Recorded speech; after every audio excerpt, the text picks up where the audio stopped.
What's going on, everyone? Welcome to another episode of the Retic Lounge. We are on episode 92 now, and this is probably one of the most amped up I've been for an episode in a while.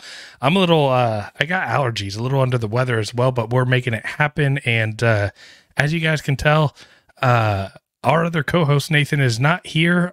He had some big plans this weekend that kind of just got in some conflicting, and you know, he was like, hey, go ahead and do this interview because you know, this interview was important to both of us, and you know, I'm sure he's having a good time. He sent me a video earlier, but episode 92, we have another species spotlight. We haven't done one of these in almost 2 months, and I am really excited for this one. We are going to be talking all about Antaresia. So for those of us or for those of you that know Nathan and I as retic keepers, a lot of people think I'm a super dwarf retic keeper. Nathan definitely is a super dwarf retic keeper, but we get to actually work with the super dwarfs of pythons in general. Antaresias are known to be the smallest species of python in the world, and I'm excited to jump in. I'll share a little bit about my experience with them when I get Justin on, but we have none other than Justin Julander. Dr. Julander is a professor, and he is expert. You know, he's an expert in virology, animal modeling, cell culture, and antiviral studies. And if you guys don't know who he is one of the authors of the more complete carpet python. And I don't know, it's an honor to get him on the Retic Lounge, even though it has nothing to do with retics, but I don't know, maybe we'll see if he has any experience working with retics at all, but I could not be more excited to do this interview. Nathan, cheers. Thank you for letting me kind of buckle down Justin and get him on this episode without you being here. So why don't we go ahead and bring Justin on? Whether you've poured your heart and soul into your reptile business or you've just begun your business journey, AE Foundry has you covered with next level expertise in graphic design, motion graphics, videography, photography, and so much more. If you've been dying for a new logo for your reptile business, motion graphics for your current logo, a new website, or need assistance making your video podcast come to life, then listen carefully. AE Foundry's mission places storytelling at its core. AE Foundry believes that a distinctive story and background are the driving forces that set your brand apart. In today's market, consumers seek more than just products. They crave a connection built on trust with the brands they cherish. AE Foundry is committed to empowering small businesses and fostering authenticity that resonates with their consumers. Reach out to them and let them help you craft a visual narrative that helps establish a genuine and lasting connection with your audience. To contact AE Foundry, email them at aromero@aefoundry.com or on Instagram at AE Foundry. When it comes to housing your retics, trust me, you're going to want an enclosure that will be just as strong and durable as your reticulated python. The Heartland Reptile enclosure is next level tough and will outlive you and your retic by several generations.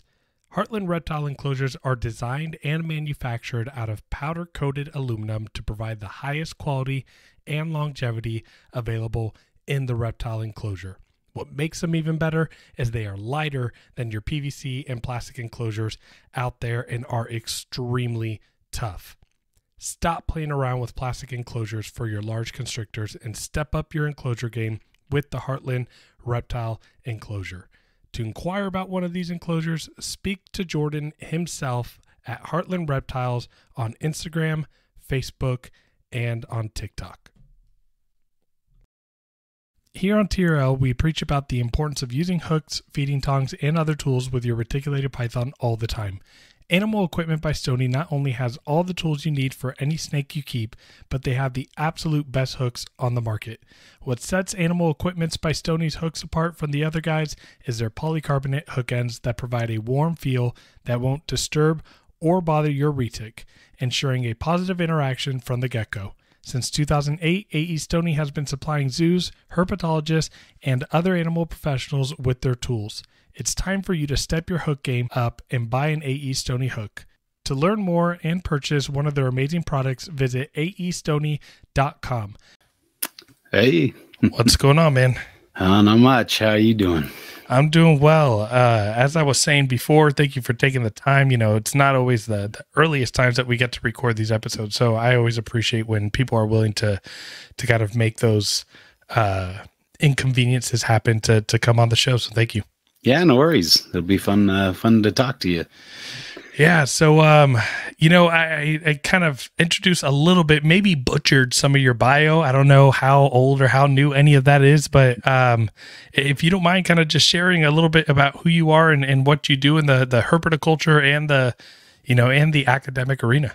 Sure. Yeah, no, you nailed it. I mean, I'm a research professor up here at Utah State University, kind of up in the north part of Utah, almost to the border of Idaho. So we're up in the very top cold area. So, okay.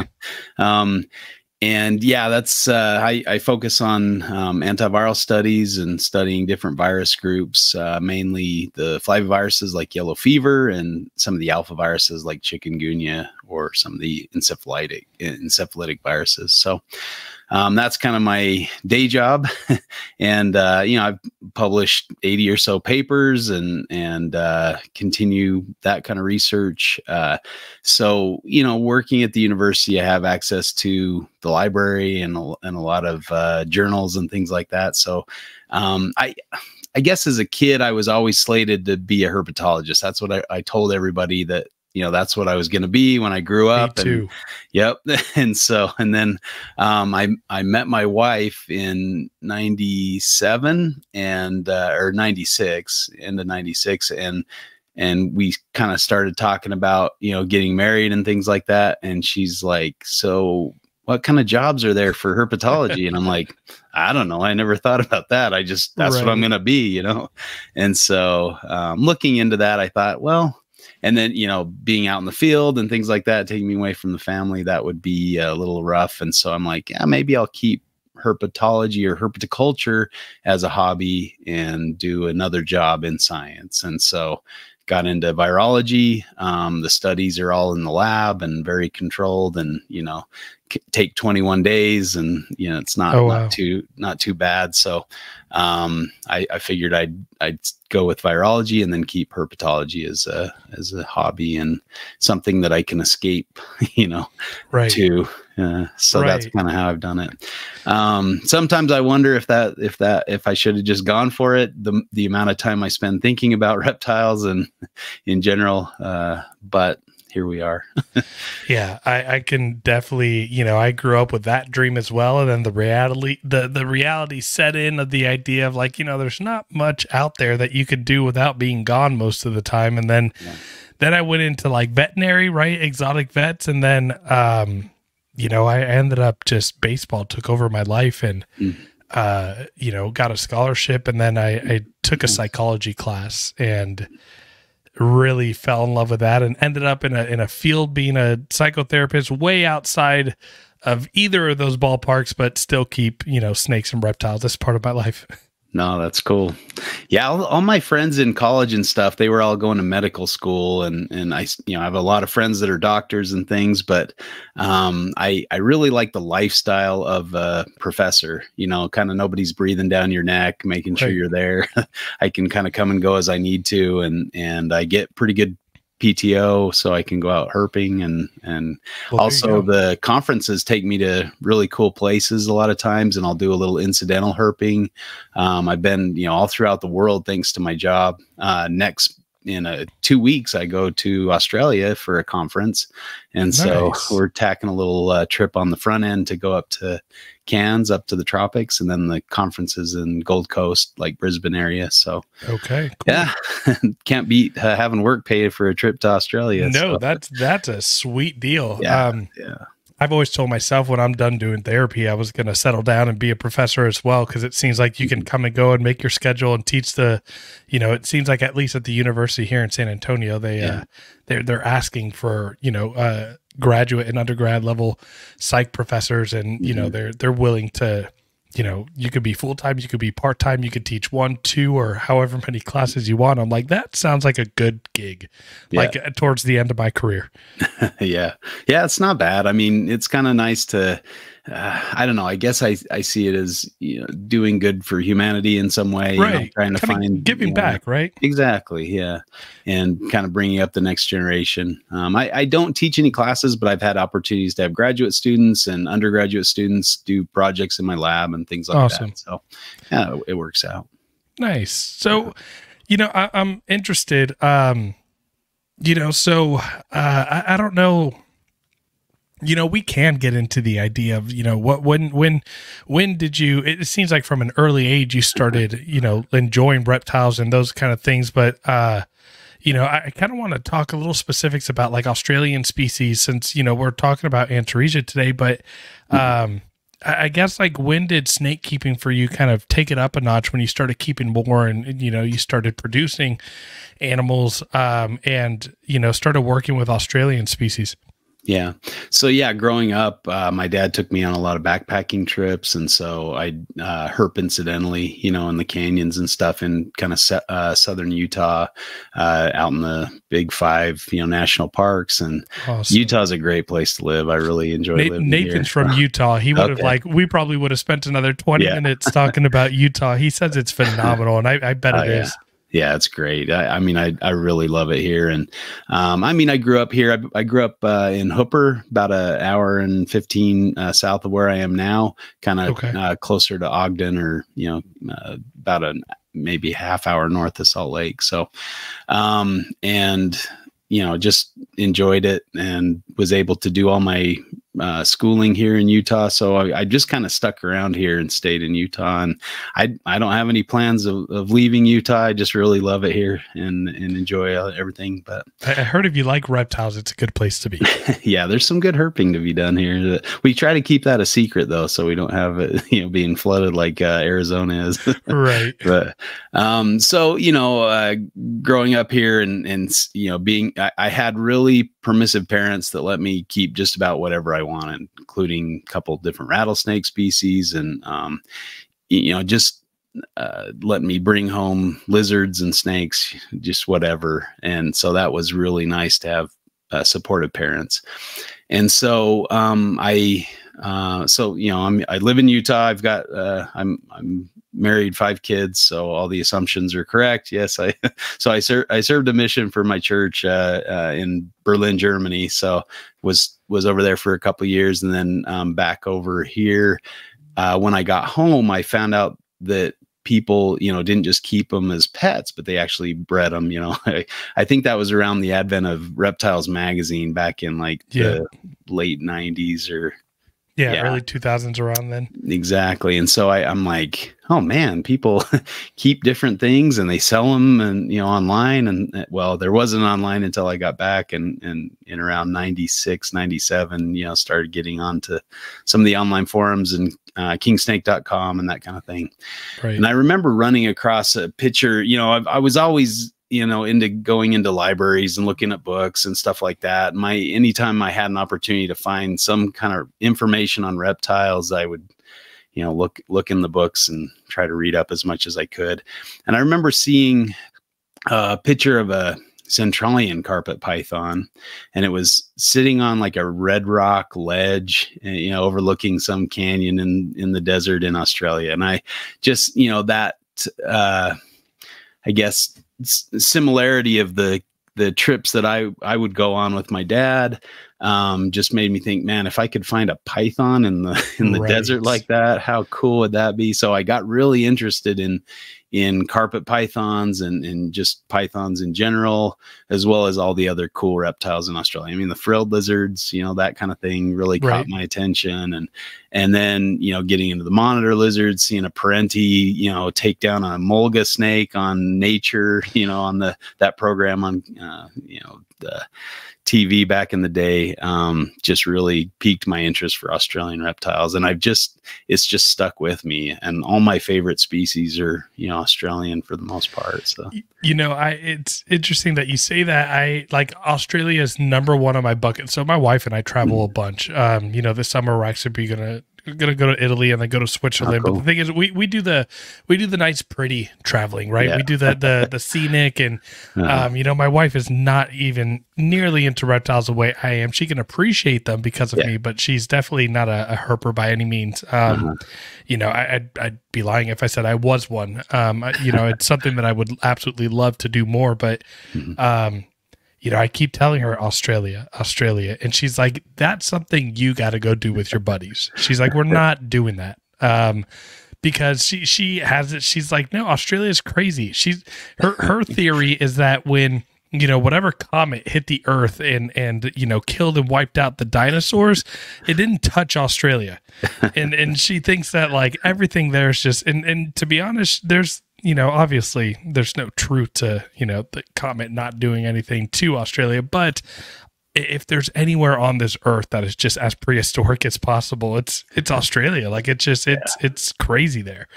Yeah, lots of good stuff over there. So October I went back over. That was my 6th trip over to Australia. And I mean, you know, I guess with the pandemic, that kind of got me thinking, like, I've probably herped more in Australia than I have anywhere else, you know. That's like pretty awesome, including my own backyard. But it kind of made me feel like, well, why don't I know my, you know, backyard as well as I, you know, or have that desire to go out as much as I do to go to Australia. But so I started, you know, herping more locally and doing some more stuff up the canyon, you know, up by my house and things like that. And then doing some trips down to Arizona, Texas, with some of the NPR guys, LA Python radio guys.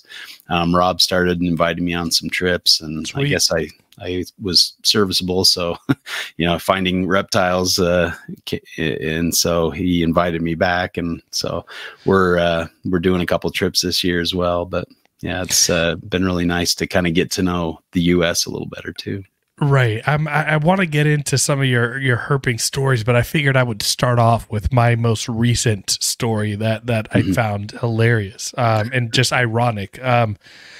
You know, I grew up flipping rocks, right, and living in Florida and finding, you know, ring-necked, you know, snakes and rat snakes, right? And as a kid, didn't care about getting bit, you know, would pick up a snake and whatever the case may be. But as I became an adult, you know, again, college baseball, and then afterwards, you know, moved, got married, you know, doing school. I never just got out back to connecting with my childhood. And then probably about a month ago, my buddies who come over and help me with the, you know, the animals in the garage and everything, you know, we decided to go herping, right? And it was around, you know, the beginning of April, and we're, you know, the sun is starting to come out and it's a great time. And we were at a state park where, you know, on iNatural, you could see there's plenty of logs of copperheads, water moccasins, of canebrake rattlesnakes, which is like my #1 here in Texas.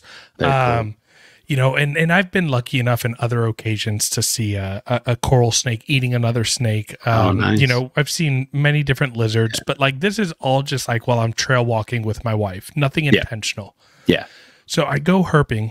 And 5 hours out there, not a single damn snake, not a single one. The only thing that I caught, and I think I posted it on the NPR page, was it was a striped skink, and it was a small one, right? And I saw something moving. I was so desperate at the time.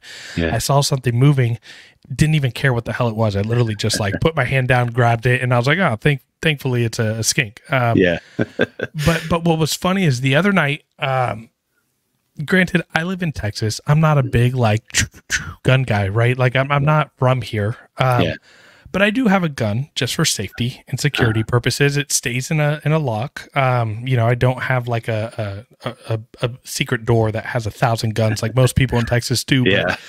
But, so I'm laying in bed, and we have a lock pad on the outside of our front door that, you know, when you press the code, you hear beep, beep, beep, beep, right? Yeah. And I'm laying in bed. It's 11:30. My wife's awake next to me, and we hear beep, beep, and I stop, and I'm like, I'm going to wait until she says something before I decide to say anything. And I'm like, maybe I just heard that. And then she goes, did you hear that? And I was like, damn it. It was the first time I've ever actually had to like grab my gun. Right. And so I go downstairs, I'm looking outside, and I'm kind of like doing it from a distance just in case it is someone at the door. Granted, you know, I'm pretty anxious. Pretty normal experience, right? You hear someone trying to unlock your door. That's a little unnerving for sure. Yeah. Right. And so I then finally turn on the lights after I didn't see anyone, and I still see nothing. And I'm thinking in the back of my head, finally, like I'm out of fight, flight, or freeze mode, and I'm like, oh, maybe it was a gecko that like tapped the pad. And I was like, because it's a touch interface, you don't push it in. So then I go to open the door, and half of a Texas rat snake's, the bottom half, flings inside my house. Oh, cool. And so I finally step outside, and this rat snake is up on the bricks, just kind of climbing up on the grooves of the bricks. And it was awesome because I took a video of it, and I had a hook. And then afterwards, I set the hook down, I put my phone down, and I grabbed it. And everybody always talks about how nasty they are. They'll pee, they'll bite. This thing didn't, it looked like it was kind of on a mission. It let me kind of just roll through my hands a few times, and then I set it down, and it went on its business. Yeah. But that's about as great of a herping experience I've had. You know, a snake breaking into my house, or trying to, right? That's a great story. I saw that on the boards, and I thought that was pretty funny. Yeah. Man, I was just like, again, just, you know, all up in arms. And then, I don't know. It was funny just opening the door. I have a garage of, you know, nearly 100 snakes. And, I find it ironic, right? That, you know, I find a snake at my door that scares the hell out of my wife and I. You know, we sent the video to her sister, and she's cracking up, and she's like, oh, it's trying to save its friends. And I was like, my snakes are fine. They don't need to be saved. Okay. It's kind of funny. My daughter called me today. She's in Texas on a mission. And so she was running down the street, you know, in her dress. And she's like, Dad, there's a snake in the road, and I want to get it, you know, save it from being hit by cars. And it's like reared up and striking at cars and stuff. And I'm not sure what to do. I'm like, well, grab a stick. And she's like, I found a stick, but it's only like, you know, a foot long. So she's like, I don't dare. Somebody said it was venomous. And I said, well, get closer. And she's like, I don't want to get closer. It'll bite me. I'm like, get a little closer. It doesn't look like a copperhead or a cottonmouth, you know, get a little, I like, that looks like a rat snake. You're okay to grab it. You know, you might, if you get bit, it might hurt a little bit, but you're not going to die or anything. And so she ended up getting it out of the road. And what a trooper. Good for her. It was so great. And I mean, this was a fairly busy road, and fortunately, like, it looked like everybody was aware and they were going around the snake, which really was, you know, a nice thing to see. Cause usually, you know, it seems people are not, they'll swerve to hit them rather than they go out of their way. Yeah, but I think maybe the fact that my daughter was like waving her arms, telling people to watch out for the snake, you know, that helped. But she rescued it and sent it on its way. Good for her. So yeah, it was pretty. That was a proud father moment for sure. Yeah, right. I love that. So yeah. So let me ask you. I mean, I want to you know, about your herping experiences. You know, one of the Patreon questions I didn't include at the end that we'll get to, but someone asked, have you ran into any of the Antaresia complex out in Australia? Yeah. So, I mean, I think everybody who's a true herper has had a day like you have, where they go out and you go out for hours and you see nothing, you know, and that's part of herping, and you just kind of take it as it goes.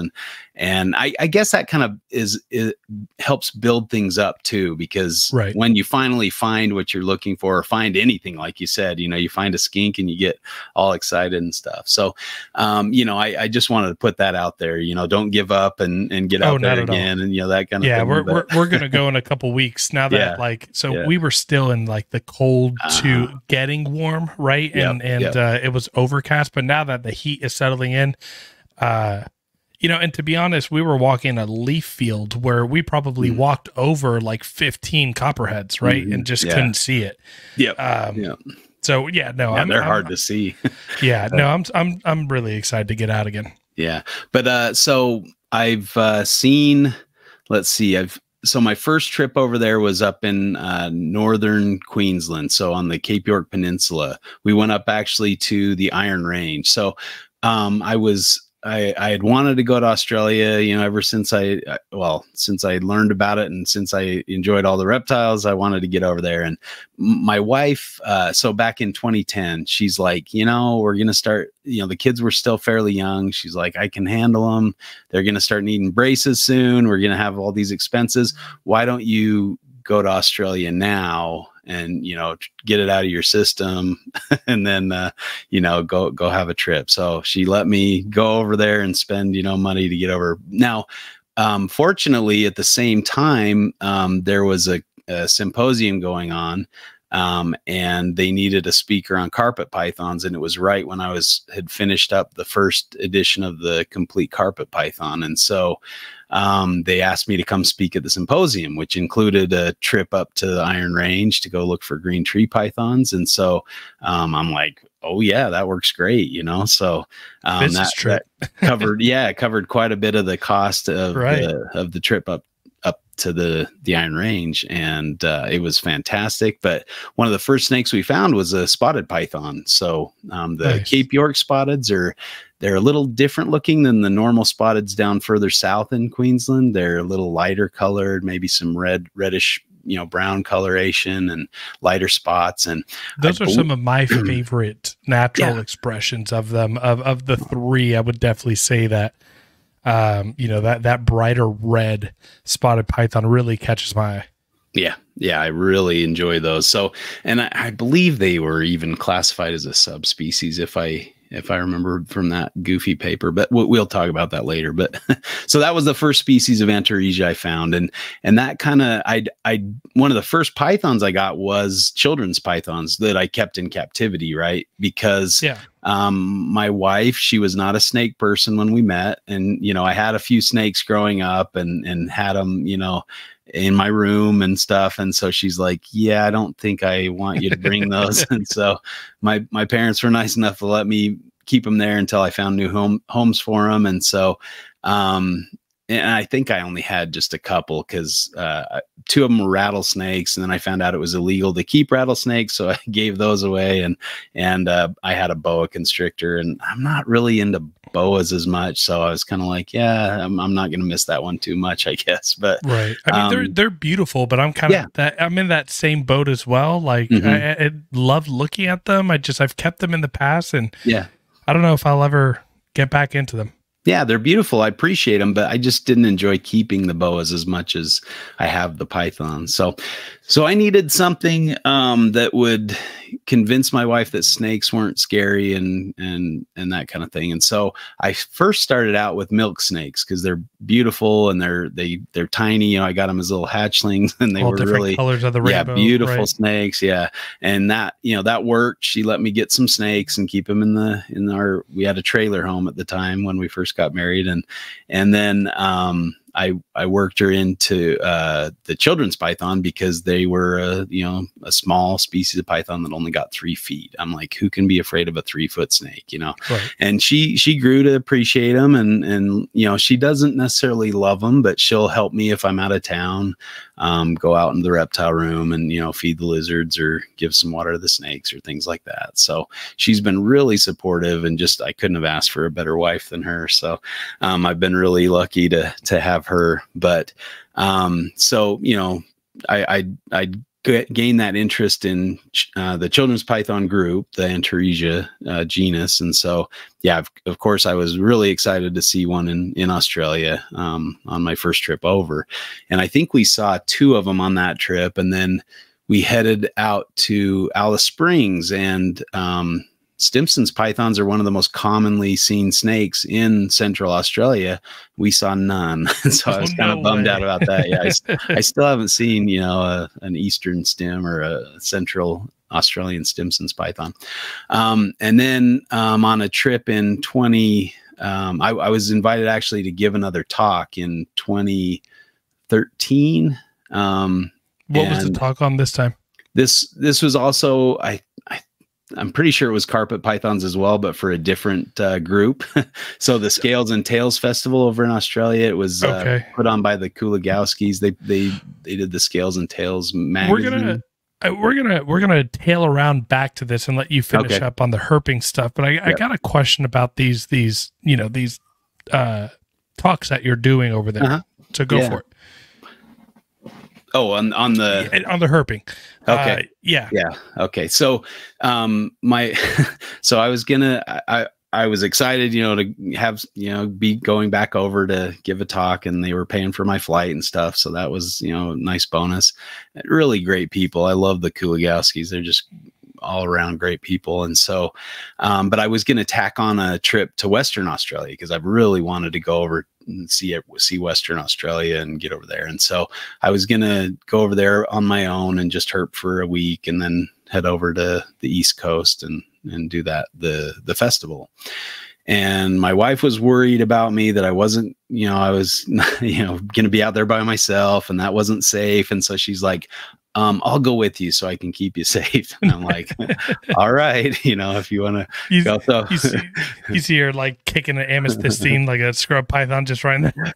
Yeah. So I'm like, all right, well, you know, I'll love to have you along, but you know, it's going to be a little rough. We're going to be, you know, camping and things like that. So we get over there, and she had us get a camper, like a hippie van, you know, that had like a couch in the back that would fold into a bed. Sweet, so yeah, it was really a nice deal. That. So that's kind of what we did. We drive until we couldn't drive anymore, and then park on the side of the road and fold out the bed and sleep. So we started out, I have a friend that lives over in Perth in Western Australia. And then we headed up north, and we went up into the Pilbara.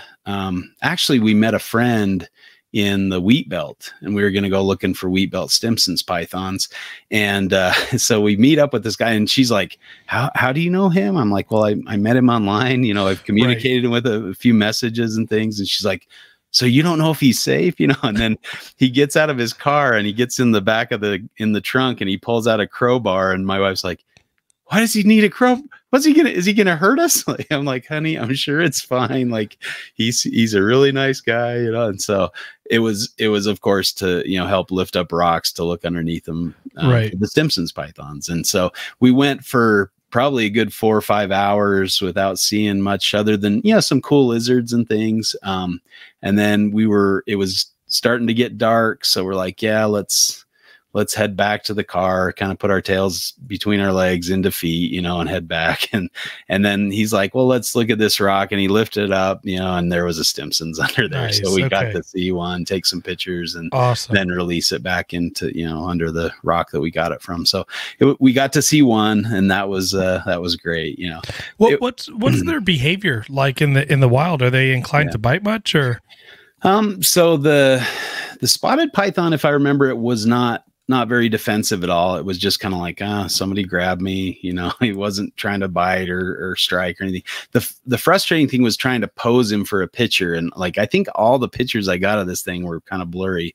Now the wheat belt Stimson's was like rearing up and like, you know, cool defensive posturing and things like that. And I don't think he actually bit me. You know, once you'd grab him, he'd kind of settle down, but like more bluff or right. Exactly. Yeah. And I feel like that would make it so much more exciting, just getting to see some of that like natural behavior and that defensiveness. I've got That's some awesome. pretty cool pictures of him kind of reared up and, you know, with his belly scales and stuff showing. If you don't mind, and I mean, I can cut this part out or not, but like whatever pics that you have and everything, try to send me around, you know, by you know, Monday or something, so that when I'm editing, I can try to filter some of these in. Oh, sure. Yeah. I mean, an easy way to see all my herping pictures is go to my website, australianaddiction.com, and there's a little tab called visits, and I have all my herp trips there. So that 2013 trip to Western Australia has pictures of the wheatbelt Stimsons in there. And so we went further north after that and went up to the Pilbara, and we saw 3 or 4 Western Stimson's pythons up there as well. And they're just beautiful snakes. That really got me excited about the Western Stimson's pythons. They're just beautiful snakes. And again, this kind of ties in back to my love of the desert and, you know, of Southern Utah and these deserts in the Pilbara. I fell in love. I mean, that's one of my favorite places on earth is the Pilbara and the deserts there. It was just fantastic. Awesome. There's these canyons with like standing pools of water, and you'll be swimming in a pool and there's fruit bats and parrots, you know, corellas flying overhead. You're just like, this place is magical. And then there's monitors on the rocks, and there's pythons. That's exactly what I'm trying to go to Australia for, man. I love it. Yeah. So Western Australia is, I mean, the best. I just love it out there. So we went a little further, and we were kind of going up along the coast. What was the town? Karatha, kind of west of Karatha, kind of heading down the coastal highway. And I saw a snake in the road, and we pulled over, and it was a pygmy python. So like, awesome. And we ended up seeing 5 or 6 of them just in this little stretch of road, and they were just everywhere. It was crazy. And so, you know, I was just, you know, in heaven, just seeing these pygmy pythons cruising around. Smallest python on the planet, you know, just out there in the harsh desert. I mean, there's just these little rocks, you know, everywhere. It's kind of a rocky soil with spinifex. I don't know if you're familiar with spinifex, but it's like grass, but each blade of grass is like almost like a cactus spine. So, you know, okay. We were eating very, very Australian of it. Yeah, exactly. Yeah. It's like, you think harmless grass, no, kills you. Yeah, we were eating carrots once for lunch, and I threw a carrot into the spinifex, and it hit one of the spines and just stuck, and like, you know, that kind of thing. So it's pretty crazy. So yeah, you don't want to kick that stuff or stick your hand in it, you know, because you'll get messed up. And it's got a resin, so if it pokes you, you know, you itch, and it's, you know, irritated for a week or so. So yeah, it's fun stuff. But you know, so the pygmy pythons would crawl through the spinifex and things like that. But yeah, it was really, really cool to see those. On a trip in 2011, we were up in the Darwin area, and we only saw a dead on the road DOR children's python. So I've only seen, you know, a dead children's python. I haven't seen any alive, but this October I'm going back to Darwin, so hopefully that'll change. I can see a live specimen of the children's python. Awesome. I'm on your website now, and I'm not going to butcher this episode by trying to get you on, because Nathan typically does the back studio stuff, but I found one here that says we found this Western Stimson's python hiking in Karajini. But yeah, I mean, just they look so great. I mean, I actually love the contrast on this one.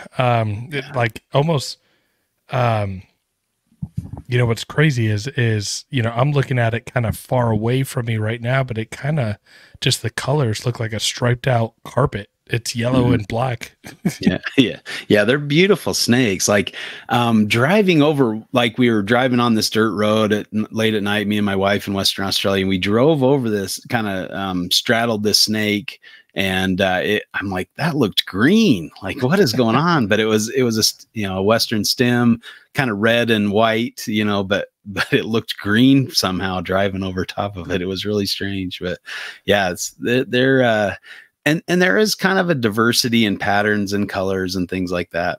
Now there's a 5th type So I don't know. I kind of ignore the new taxonomy that was done by Esqueri and his group. And that was done when? Like 3 years ago? Yeah, just a couple years ago here, and they sunk Stimson's python into children's python. So now everything that used to be Stimsoni is now childreni, at least according to this paper. I don't agree with it, so I don't follow it. And that's the beauty of science. You don't have to go with taxonomy. You can do whatever it's all meant to be challenged. Yeah, exactly. And so I hope somebody will challenge it that's actually a taxonomist, because I am not.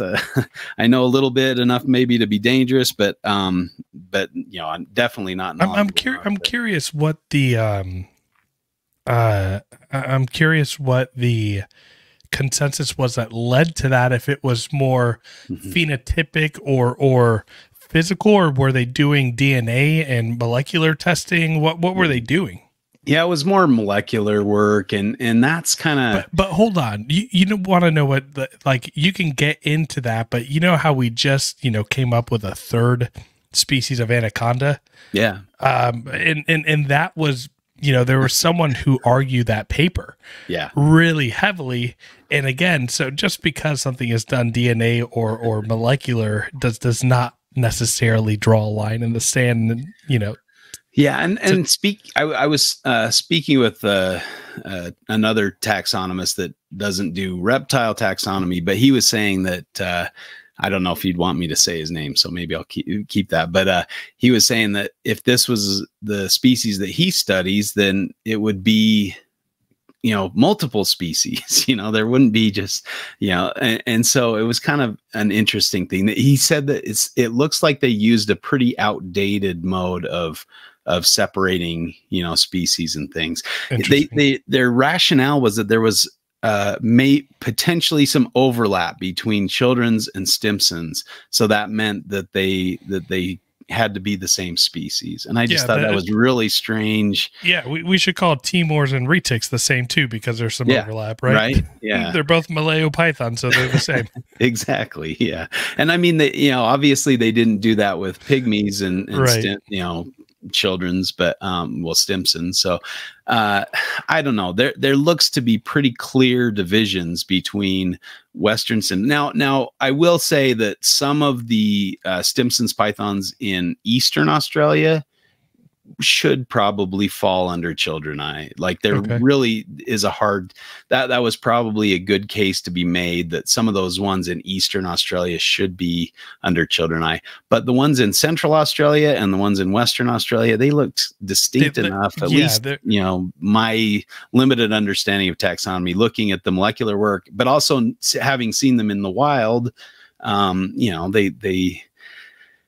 I don't agree with it, so we'll just leave it at that. But it's at least you guys get to have those difference of opinions, whereas in the retic world, no one's giving a crap about the different species and stuff. Because let me tell you, I have some of the Maluku region retics in my garage with the Ternates and the Halmaheras, and when you look at those animals and their behavior, their coloration, their head shape, their scalation, all in their face, they are drastically different than the Sulawesi that's in my garage, or the Jampea, the Calato, right? The Jampianus subspecies, and even the Saputri. And what's crazy is that we also want to thank VivTech Products for being an affiliate sponsor of the Retic Lounge.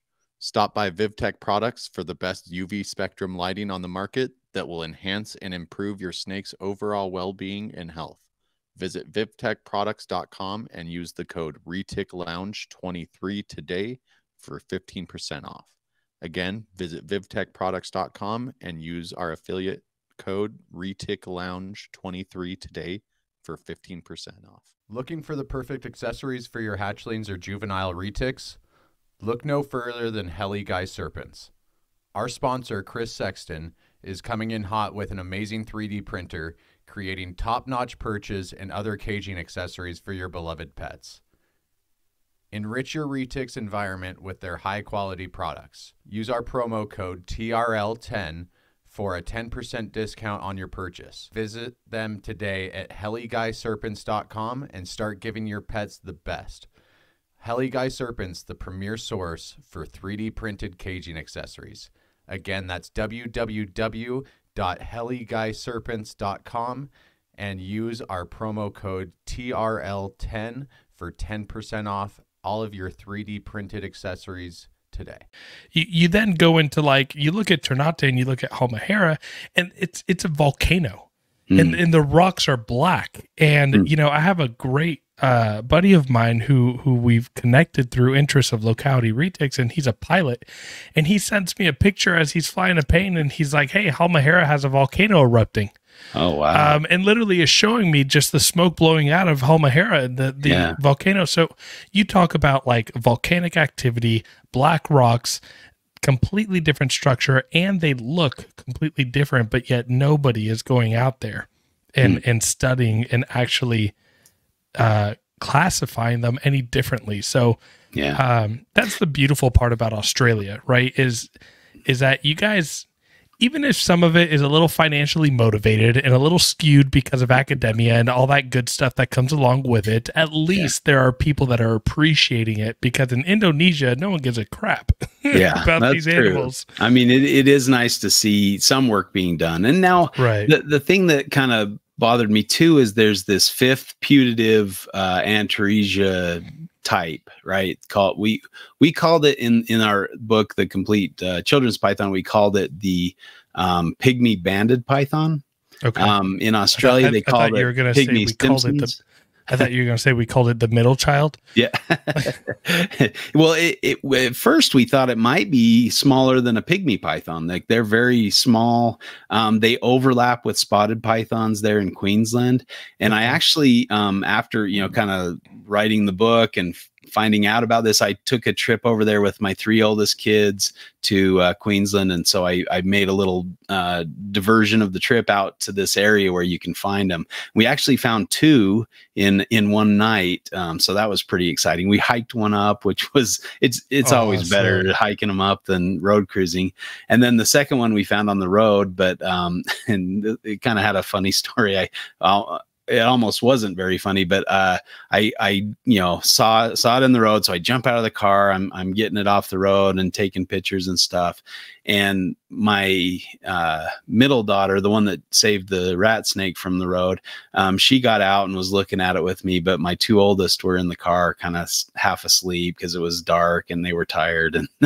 And we just hiked a lot, around to find that first one. And so I'm like, "You guys don't want to get out of the car?" And they're like, "It's the same as the last one, right?" I'm like, "Yeah." And they're like, "Oh, we're good." And so they stayed in the car. And then all of a sudden the car comes rolling towards me, and I'm like, "What are you guys doing? You're not supposed to be driving the car. Like, what's going on?" And they're like, "Dad, we're in the back seat." I'm like, "Oh crap. I hadn't put it in park. I got so excited to get out and see the snake." So yeah, I had to jump back in and hit the brake. And yeah, I'm lucky it didn't roll down a hillside or something like that. Oh man. So that would be something I would do for sure. That happened again too, which is kind of, we saw this big olive python in the road in Darwin area. And so we all jump out of the car and the car starts rolling, and they're like, "Did you put it in park?" I'm like, "Oh crap." And Peter Birch was still in the car. He's like, "I got it." And he pulled the emergency brake and stopped the car. But that's awesome. Yeah. So I guess I have a track record of getting too excited and forgetting to put the car in park. But, that's just letting us know that you still got an inner child in you, right? Yeah, exactly. And so, finding that pygmy banded python, those 2 pygmy banded pythons, was really exciting. And we'd thought about, we kind of almost proposed a scientific name. I think we kind of said, that it might be called this, or like something to that extent in the book, and described it to some extent, talked about scalation differences and size differences and things like that, and how it's sympatric or overlapping in range with the spotted python.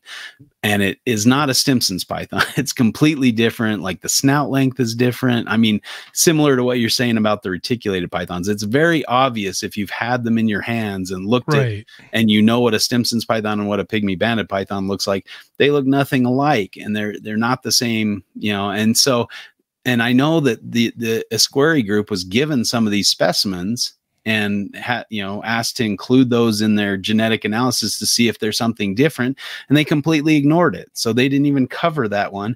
And then other than that, other than sinking Stimsoni in with children eye, they also split spotted pythons into 2 subspecies and a separate species. So the spotted pythons that they found up in New Guinea that Mark O'Shea found on his show, I don't know if you saw that episode, but he was up in New Guinea and they were at some remote airstrip, out in the middle of nowhere, and he went herping for a minute and he found a spotted python and he's like, okay, wait, these aren't supposed to be here. And interesting. so, okay. Yeah, it was kind of crazy. So I find the paper contradictory in the sense of, they have something that is very similar that they're willing to split, but then they have they on the opposite end with the spotted, they have things that are I'm sorry, the spotted things that are similar that they split, but then with the children's, they saw things that were different and they decided to cluster them together. Mm-hmm.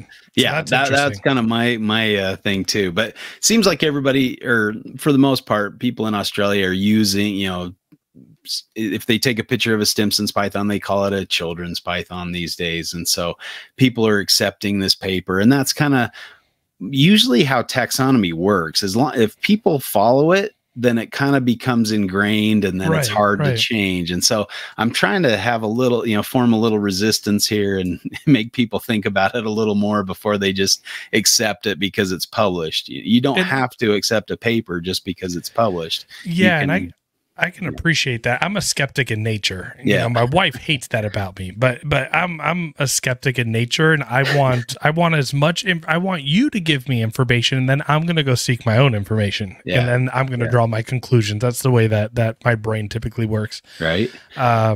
Yeah, I'm the same way. Like, that's kind of what science trains you to do, is question things and make sure that you've got ample proof and you're drawing the correct conclusions as much as possible. Now, we get things wrong sometimes, and that's why science changes and evolve, over time, and we see, new things pop up where we get new tools and things like that. So sometimes the new tools, people get too excited about them, or they don't know how to interpret the data, and so they just kind of move forward with what and that's fine too. I don't fault them for publishing this paper, but I just question, their conclusions from the data. I don't think the data, I think the data could go either way, and they picked one way. And it's hard to say that they didn't do it because they wanted to have a new species or a new subspecies, or to sink something into something else to, make a big change and have everybody talk about their paper. So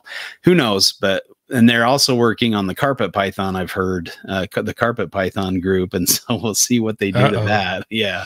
Right. Okay. So kind of interesting, kind of crazy. But we did a little bit of work with the more complete carpet python, looking at taxonomy and things. But anyway, this is an Antaresia show, so we won't get into that. Yeah. But I mean, I've talked to Nick Mutton a lot recently. He picked up a pair of Saputri from me. Cool. And, I got his book, and I asked him if he had any copies, and of course, me being a fan of his work, I had him sign the book, and like the loser that I am, and so I've been going through it and reading, and the work that you guys did on that book has been phenomenal. And so just us talking and me being on your website and seeing the complete children's python, and then of course you have a green tree python book out that I again, just oblivious. And this is what I was going to ask before we get into the husbandry and natural history of Antaresia, and we get in there. But how did you get to a place that you gained because again, you went into virology and you went into how did you get to a place of basically being an expert in these species of snake? Was it all the time that you spent out there and research and studying them, or what? How did you get to a place where you've kind of been a leading industry personnel in different species? Yeah, I mean, that's always I guess I don't necessarily feel like I'm an expert, but I feel like I'm curious and I want to know more. And so usually when I get into keeping a species, I'll research as much as I can, try to find any papers that have been published about them in the wild to see kind of their natural history and that kind of thing. And I think, the green tree pythons was a big, like, wow, that people are not keeping these like they are surviving in the wild. Like their natural history does not match their captive care at all. So that was kind of the impetus for that a little bit. And I was also gleaning from a lot, smarter people. Terry Phillip works at Reptile Gardens. He's just a really great guy and really bright mind. He really has a good handle on reptiles in general. And so he got me thinking and asking questions. And so looking at the natural history papers, I just thought, this needs to be in a form where people can read it and understand it. Because a lot of people, if they try to read a scientific paper, that might be a little more challenging and hard to understand. And so, a lot of papers are written in technical jargon, and so it's really hard to get much out of them. And so that was kind of where I saw my training, as a scientist, and completing a PhD teaches you kind of how to think critically and to digest things and to put them into a way that people can understand or benefit from it, right? And so I thought, I'm going to bring the science to the keeper. And so, we'll take what's been seen in nature and just say, does this line up with how we're keeping them? They're small, they're thin, they don't eat very often. They're cooler, like 70s instead of, we're keeping them at 90 and fat, and, their tail hanging. And I didn't see any tail hanging in the wild, that kind of thing. Are you talking about now, what speed you're with talking green about? Tree pythons? Yeah. Yeah. So, no. I mean, and that's one thing that, at least in my experience, because I keep all of my animals right now in my garage on ambient. And, I'm all new in the chondro stuff, but I feel like they are all doing really well and thriving. And my nighttime lows are in the upper 70s, and, it gets to 82, 83 during the day for just a couple hours. I haven't bred them, right. But I think there's a lot to be said about keeping them well. Another thing that I also have observed is, they tend to perch a lot in the wild on vertical branches.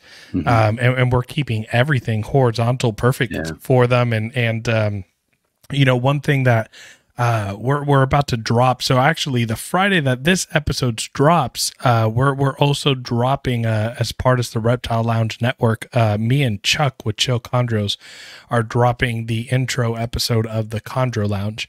Oh, cool. And it's really my selfish pursuit of information. As I keep them. Right.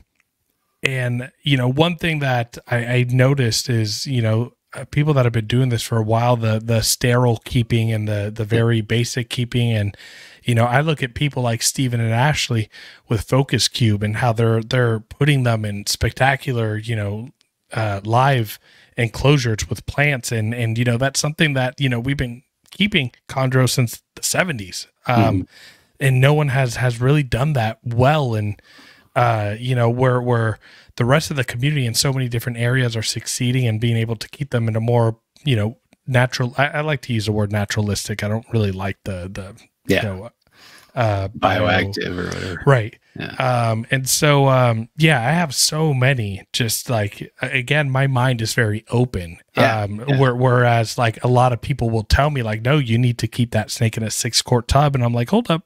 Like, let me try some things here first. Yeah. If the snake's not doing well, I'll default to the 6-quart, but now, I mean, I think we're the same in that regard. Like, that's kind of what's driven me to write these books, is because this stuff wasn't really well known at the time. And so I wanted to make sure that information was out there, that people understood what a chondro did in the wild. And, the fact that it comes down from the top of a tree, and sits in ambush at night, and then it crawls back up that tree. So it's, crawling up and down a 15 to 30 3-foot tree, you know, That's awesome. most nights, and it's usually not catching anything, you know. So, you know, just because it's sitting in ambush doesn't mean it's time to feed it. You know, you wait a few times, and then sometimes, like they, you know, these they'd be radio tracking these specimens, and then they would sit up in the tree for a few days, and it probably caught something and was digesting, you know. And now, you know, of course, these things, like going into the rainforest and seeing a couple wild ones, you know, when we were there, I mean, it was, you'd walk into the forest and it would be about 75 degrees. You'd walk out of the forest and it would be blazing hot, you know, in the sun. It would be 100, you know, or above or something. And so it's, you know, nice and cool within the canopy of the forest. Now, I follow I don't know if you'd consider me a friend, but I've communicated with online before. I haven't met him yet, but Matt Somerville over in Australia, he's done a number of trips up to Iron Range and seen, you know, 12 chondros in a trip or whatever, you know, seen all these. He's got some great videos whenever he's on. Yeah. You know, check out his YouTube videos on their trips up to Iron Range, but just a few months ago, he spotted one up there that was sitting in the sun in the middle of the day, just basking. Yeah, like in a field. Yeah. Was he on NPR recently? And he was talking about that, or maybe it wasn't a recent episode, and I just went back and found it. But he was talking about that. There was literally out in a field. Yeah, it just sitting, and I was like, "What?" This one that I saw it on Instagram, and, you know, it was just sitting in a tree, but it was in full sunlight, you know. I'm like, okay, cool. And I said, did it look like it had eaten? And he's like, no, it didn't look like it had any noticeable lump. You know, it wasn't trying to digest as far as he could tell. And he said it was there for a number of hours. So, I mean, obviously, you know, giving reptiles a choice can be a very good thing in captivity, you know, giving them a basking lamp or something, but also giving them the opportunity to have a place that's 75 degrees, you know. And you know, it's hard to say that we have to match everything that happens. I love Terry Phillips' example where he would say, you know, in South Dakota it snows, but I don't shovel snow into my rattlesnake enclosures, you know, like, you know, what do they need from their environment and that matches what they've evolved to do in their environment. That's the important part. Yeah. And so, you know, with the idea that there's not a ton of food, you know, they're mostly rodent eaters, at least once they turn green, and the green tree pythons. And so the fact that they don't eat a lot, but in captivity, we're feeding them maybe once a week, and they're all, you know, over the recommendation in the complete chondro was to wait until they were 1,000 grams before you breed them. And then Daniel Natouche, who researches them in the wild, says, I've probably seen, you know, 3 individuals that were over 1,000 grams in the wild out of 800 individuals or whatever. You know, they're always like around 300 to 500 grams. You know, they're not big snakes. They need to go up and down a tree every day. And so typically tree snakes are usually slender, you know, so they are a python, but they're also a more slender, smaller python, kind of similar to an Antaresia, I guess. But so anyway, that's kind of that, you know, we got off on a tangent with green tree pythons, but that's kind of the thinking that led me to write some of these books. Is like, I'm interested in them. I'm putting all this time and effort into learning as much as I can about them, reading every paper, trying to find any tidbit of information that's published in the scientific literature, and then trying to learn also about how people are keeping them and breeding them and things like that. And so I wanted to just compile that, put it into a book. And the first one, the complete carpet python that we did back in 2010, that was kind of, Nick and I were just talking, and we'd heard that somebody had been working on a book and it hadn't panned out. And he's like, well, why don't we do it? And I'm like, yeah, well, let's go for it, you know? And so we wrote it. And now obviously our understanding or information, the stuff we've learned in the interim between 2010 and 2020, you know, when we wrote the more complete carpet python, the book pretty much doubled in size. Like, there's a lot more information. It's a big book, man. When Nick sent me that thing and I got it, and I was like, they were not joking with this thing, man. Yeah.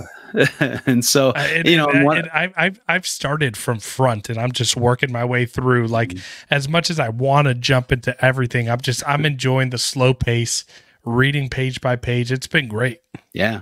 And I mean, going through and rewrite, I mean, it's basically a new book to some extent. I mean, there is some of the old, the old book in there, but it's changed drastically and dramatically.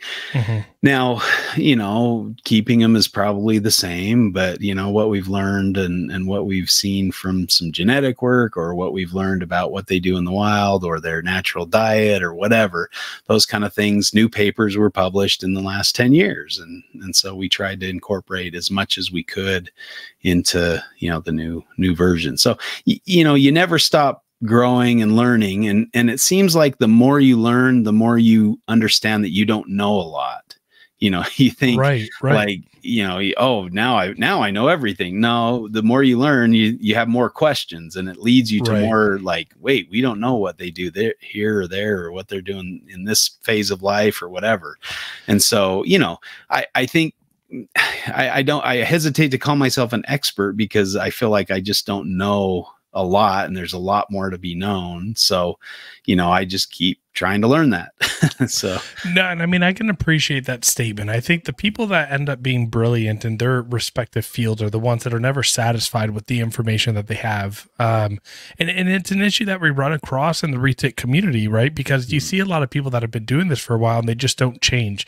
It's because they have all the information that they feel that they need, and they just stay stuck and stagnant while the rest of the community is trying to push past some of these big figures. And it creates, at least in the hobby perspective, it becomes difficult when we're trying to push back the leading figures that don't want to advance. But in the retic world, at least, it's been really beautiful to see a lot of new people because of the super dwarf craze, right? Of people coming in and really doing a lot more due diligence for retics. Yeah, I've probably said it at least a dozen times on the podcast. Like, when you feel like you know everything that you need to about retics, like at that point, that's the point that your animals start to suffer. And it might not be right away, right? It could be 10 years down the road, but the moment you feel like there's no more room to grow, you've stopped doing your animals the due diligence that they deserve. Yeah, I think that's key, just to keep learning and keep improving as much as we can.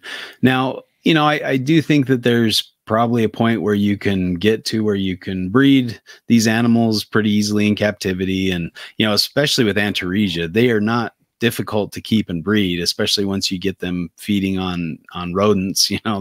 They're about the easiest snake to keep. But there's a lot of things that we can improve and do better, and learn from. And I think once you lose that curiosity, that intellectual curiosity, you do kind of stagnate. And I think it also serves to kind of reduce your interest in the animals. And so, like you said, that can lead to you kind of slipping on your husbandry, or not really caring about them as much anymore. And that loss of interest kind of also often equals more poor care for the animals. So yeah, I would say stay intellectually curious and keep learning as much as you can. And I think too, like, I know that, Antaresia are very different from reticulated pythons. They're kind of opposite ends of the spectrum, but at the same time, they're still pythons. Some really nice work from Dr. Dale DiNardo down in Arizona. He just did a really great interview with the NPR crew. Fascinating to listen to. He's really personable and fun to listen to, but he did a lot of work with children's pythons. Because are we talking about the egg episode? Yeah. That was a phenomenal, fantastic. And I was actually about to, when you were talking about how easy they were to kind of breed, like once you get them established, that's the first thing that popped in my mind was that episode. Like, it just made it seem like once you figure them out, like they're very easy. Yeah. And I mean, using them as a model species to, learn about other pythons, because, I didn't realize until I read one of their papers that python eggs are laid about a third way through the incubation. So they're starting their incubation inside the female before they're laid. And so when they're laid, there, you know, there's a little baby python in there in that egg. That's further along in development than you would think, as compared to like a colubrid that lays their eggs fairly quickly after being fertilized, kind of thing. So you don't see that same thing, but really cool stuff and really cool work. And we actually incorporated a lot of his data and papers into the complete children's python book. Cool. So yeah, it's really really nice to have these researchers that use that those reptiles as models and tools to identify different things. Yeah, so we can learn about them. You know, so I want to take the moment to start pivoting into the you know, really just focusing and really narrowing in on Antaresia. You know, you talked a little bit about where you have found these animals. You've talked a little bit about, you know, the different parts of Australia, but, you know, I'm probably sure that we could talk about their natural history for 5 hours, but can you break down a little bit about like where these animals typically are found in the wild, and, you know, a little bit just about their natural history? Yeah, sure. So they're typically found, you know, on the ground. They're not really tree climbers for the most part. I think maybe the exception to that would be the pygmy banded pythons, that they've been reported to be up in trees. Now, the ones we found were on the ground, so, you know, take that with a grain of salt. And there's not I guess where we were, there weren't a lot of trees, but in other areas where they're found, they may use trees to kind of hunt and things. And you know, people have observed Stimson's pythons climbing up trees as well. But for the most part, they're ground dwelling pythons, usually from arid or semi-tropical environments. You've got the Stimson's pythons and the pygmy pythons that are out in desert habitat, usually in rocky areas. They kind of, you can find them under rocks, kind of flip a rock over and find a pygmy python under there, you know. So they're using those subterranean areas to kind of hide out during the day. Stimson's pythons in central Australia will actually overwinter kind of in the rocky areas in different canyons and things, kind of protected from the elements or whatever. So they really go hand in hand with rocks a lot of times. Children's pythons as well, usually found in rocky areas. Stimson's pythons may be more of a woodland type python, but also, you know, definitely utilize rocky areas too. So that's kind of a common thread between the different species.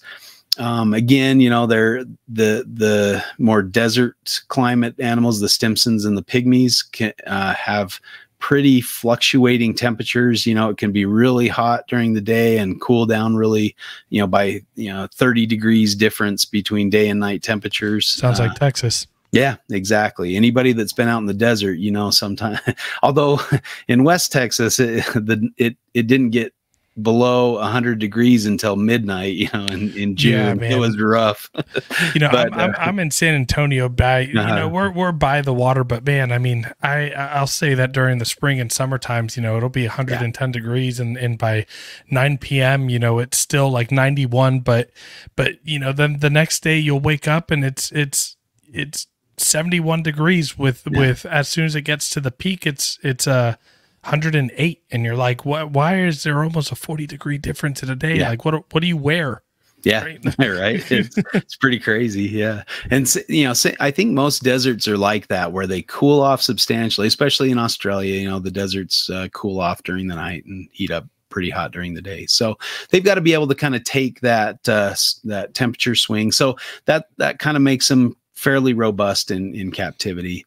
Children's pythons, you know, more and spotted pythons are more kind of semi-tropical. They're up in, you know, northern parts of the country, although spotted pythons can range fairly far south. So again, very adaptable, very, you know, they can survive in a lot of different environments. And I think that's what makes them fairly easy to keep in captivity, is because, and, you know, also being a small species, you know, generally with smaller species, you have, reproduction at a younger age, a smaller size. They're kind of more like, the insects of the reptile world, where they have to reproduce quickly because they're on the menu for a lot of different, right. predators. And so that means they're probably not out in the open as often as, you might have to find them, hidden away or under stuff or things like that. So, they'll some of these children's python group, some of the Antaresia will reproduce at sizes around 200 grams, or pretty small size, couple feet long. Just really around how old? 2 years or even less, with males. So pretty That's quickly. really cool. Yeah, you can get, if you push a female, you could probably even get her to produce, 18 months out or things like that. So, right. Obviously most pythons are going to be at least a 2 or 3, 4 or 5 year old before they reproduce. And, but that's pushed to the younger side with these smaller pythons, compared with the larger species. Yeah. Now, one thing about them that really intrigues my interest about them is their size. I think that once you keep retics for, I haven't been doing it for a long time, but I've been doing it for about 6 years, and breeding for about 5 years. You really start to appreciate when an animal doesn't take up an entire wall in your garage, right? You really appreciate when you don't have an 8 to 10 foot enclosure, and when you give an animal a 4x2x2, it looks like a mansion for them, right? Yeah. Yep. Exactly. It's and that's what I kind of, I'm really seeing the species, and I've really gone away from a lot of rack stuff. Even the racks that I have now, my larger ARS racks, I've turned into, these naturalistic, my holdbacks, my less than a year old retics, I'll put in a 5-foot rack system, and they have the isopods in there, they have natural wood, they have a rock in there and stuff like that. And I'm trying to use it to the fullest. So I feel like even if I were to get into the Antaresia stuff, I would not want to, and nothing, this isn't bad, because I know they thrive and do really well in racks, but I think it'd be cool to set up a really cool enclosure with them, and have rocks, and have, what you would find in Australia, and the rock walls and things like that. Yeah, it's a lot funner when they're in, you can watch them cruising around in the naturalistic setting. And like you said, I had a Burmese python when I was a kid, and having that large cage, and taking up all that room, and having to buy larger food items that were much more expensive than a mouse, and exactly. All of the Antaresia can basically eat mice their whole life. Like, they don't need anything bigger than that. I think one study showed they need maybe 20 mice a year to do normal functions, that kind of thing. So very small size, small food, all the, now I guess the con to that is that they start out very small. And in Australia, where they range, there's a lot more lizards than there are mammals. And so, when they're babies, they start out eating lizards. And so, now, I started colonies of mourning geckos and binos geckos with the thought maybe I'll use those as feeders, but I really like those. They're really cool geckos. And, so I'm like, dude, I have a hard time. Mourning geckos are so cool, man. I saw a video, 4 or 5 of them up at someone's windowsill. And they put out like a little, and these were ones that were outside, and they put like they weren't captive bred, or they weren't kept as pets, and they just decided to put like a little Repashy diet out there. And you see the 4 or 5 of them just looking at it, and they're cool animals. Yeah. And I love the binos. They're a lot of fun too. They're awesome. Both parthenogenic, so they're all females. It's really easy to keep and breed them. But I kind of get attached to them. So and really, I haven't had much hassle getting the babies to take pink mice and things like that. I have had to resort to using lizards a couple times, or I've even heard people using fish to kind of get them started, and they'll take fish out of their water bowl or something like that. So cool. There's different things you can do, but you know, once they hit a certain size in the wild, they switch over to rodents. And that, you know, that DOR children's python that we found up in Darwin area, we actually, it had a lump in it. So we pushed it out and it was a rodent, some kind of, you know, some sort of mouse or rat or something. I think I figured out what it was and put that in the book, but I have to see if that's in. But yeah, we have a picture of the meal next to the kind of curled up, you know, dead python, unfortunately. But we were able to see what it had in its belly, you know? Yeah. I mean, that's important for, again, for field research, right? Yeah. Yeah, exactly. So that's kind of the, you know, the idea is that, you know, once you get them over the hump and they're taking rodents, you know, reliably, they're about the easiest python to keep. And again, you know, you kind of give them the, you know, hot spot. I usually like to use basking lamps just because,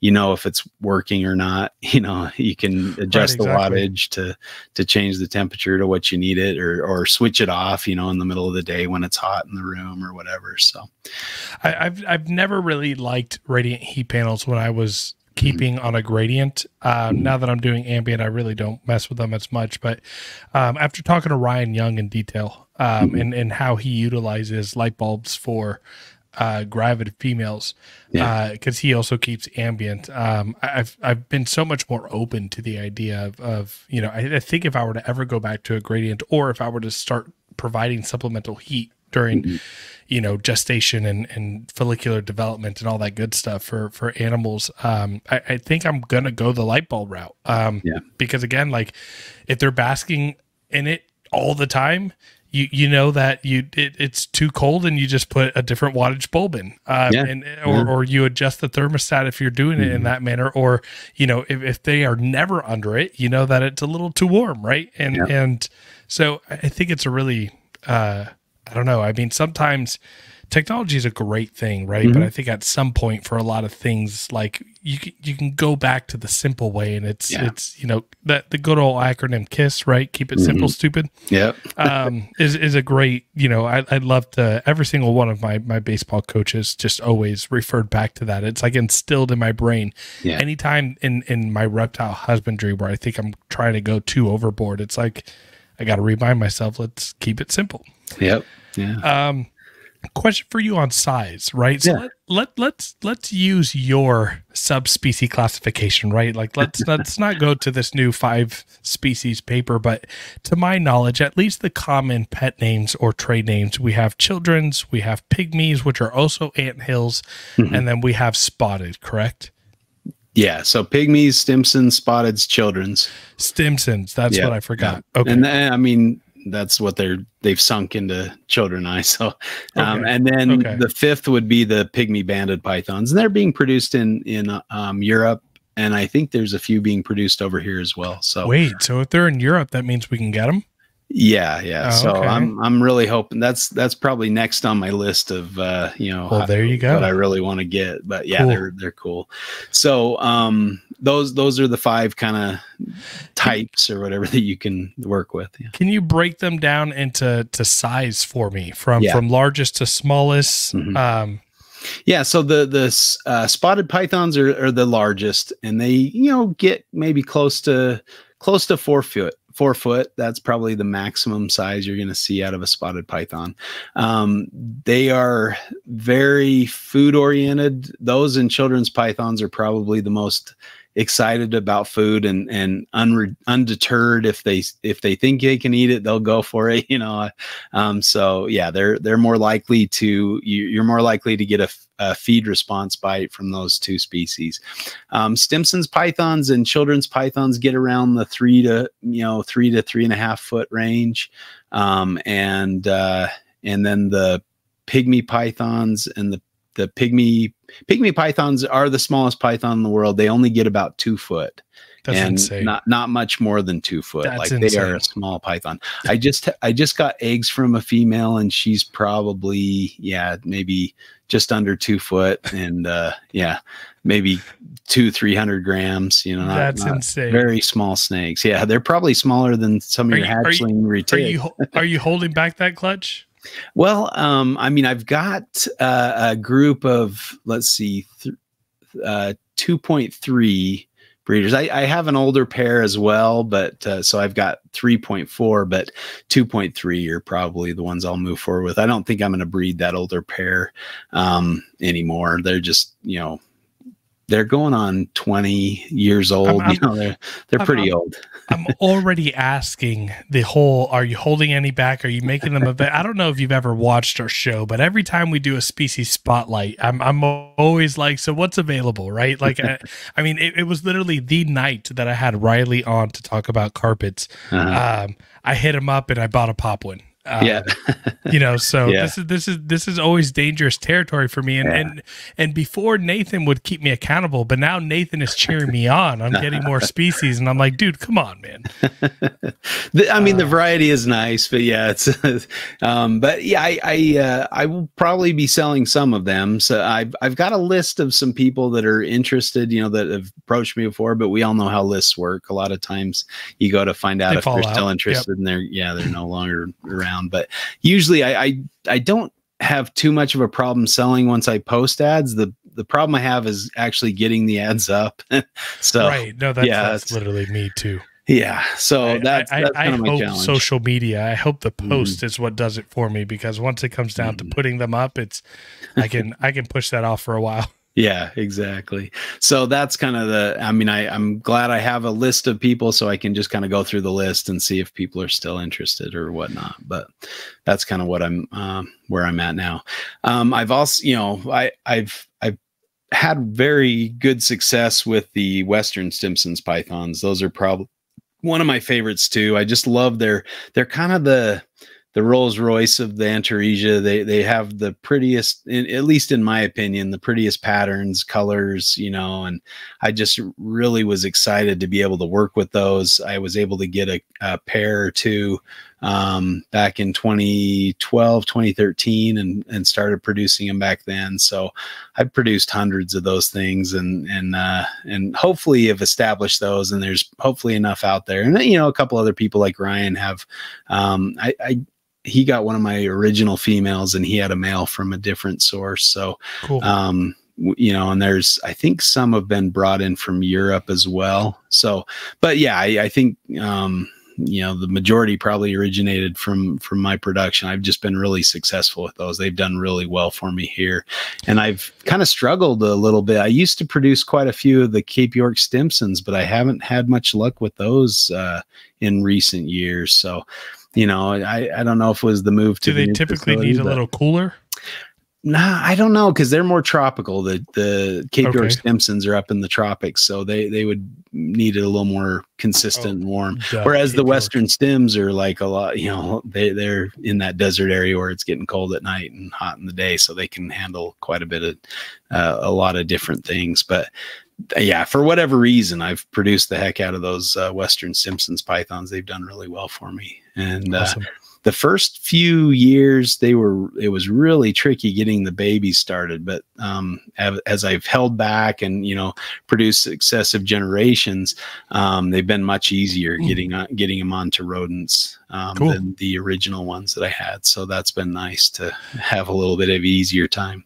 You know, I have some questions in regards to getting them established, but I'll save that over for when we start getting into breeding. But one thing that I want to say is I want to get into like their behavior a little bit with you. And I shared a story with you earlier before we started that I kind of wanted to talk about this. But, you know, I started, so once I got my first carpet python from Riley, right, I then joined, you know, I've been a member of NPR's, you know, Patreon for a while, but I finally got onto their Discord, right? And man, worst financial decision ever, because it's not expensive, but the different animals that I see on there, it's phenomenal. And so I started getting a little interest, and you know, it piqued my interest a little bit, you know, with the Antaresia, right? And you know, another influence was Ryan Young as well, right? Like Ryan Young got a pair of my Saputrii, and we were doing a trade, and I wasn't sure which animal, and I never brought it up to him, but I almost wanted his Antaresia that he was selling at the time, and I was like, no, let me see if there's something else.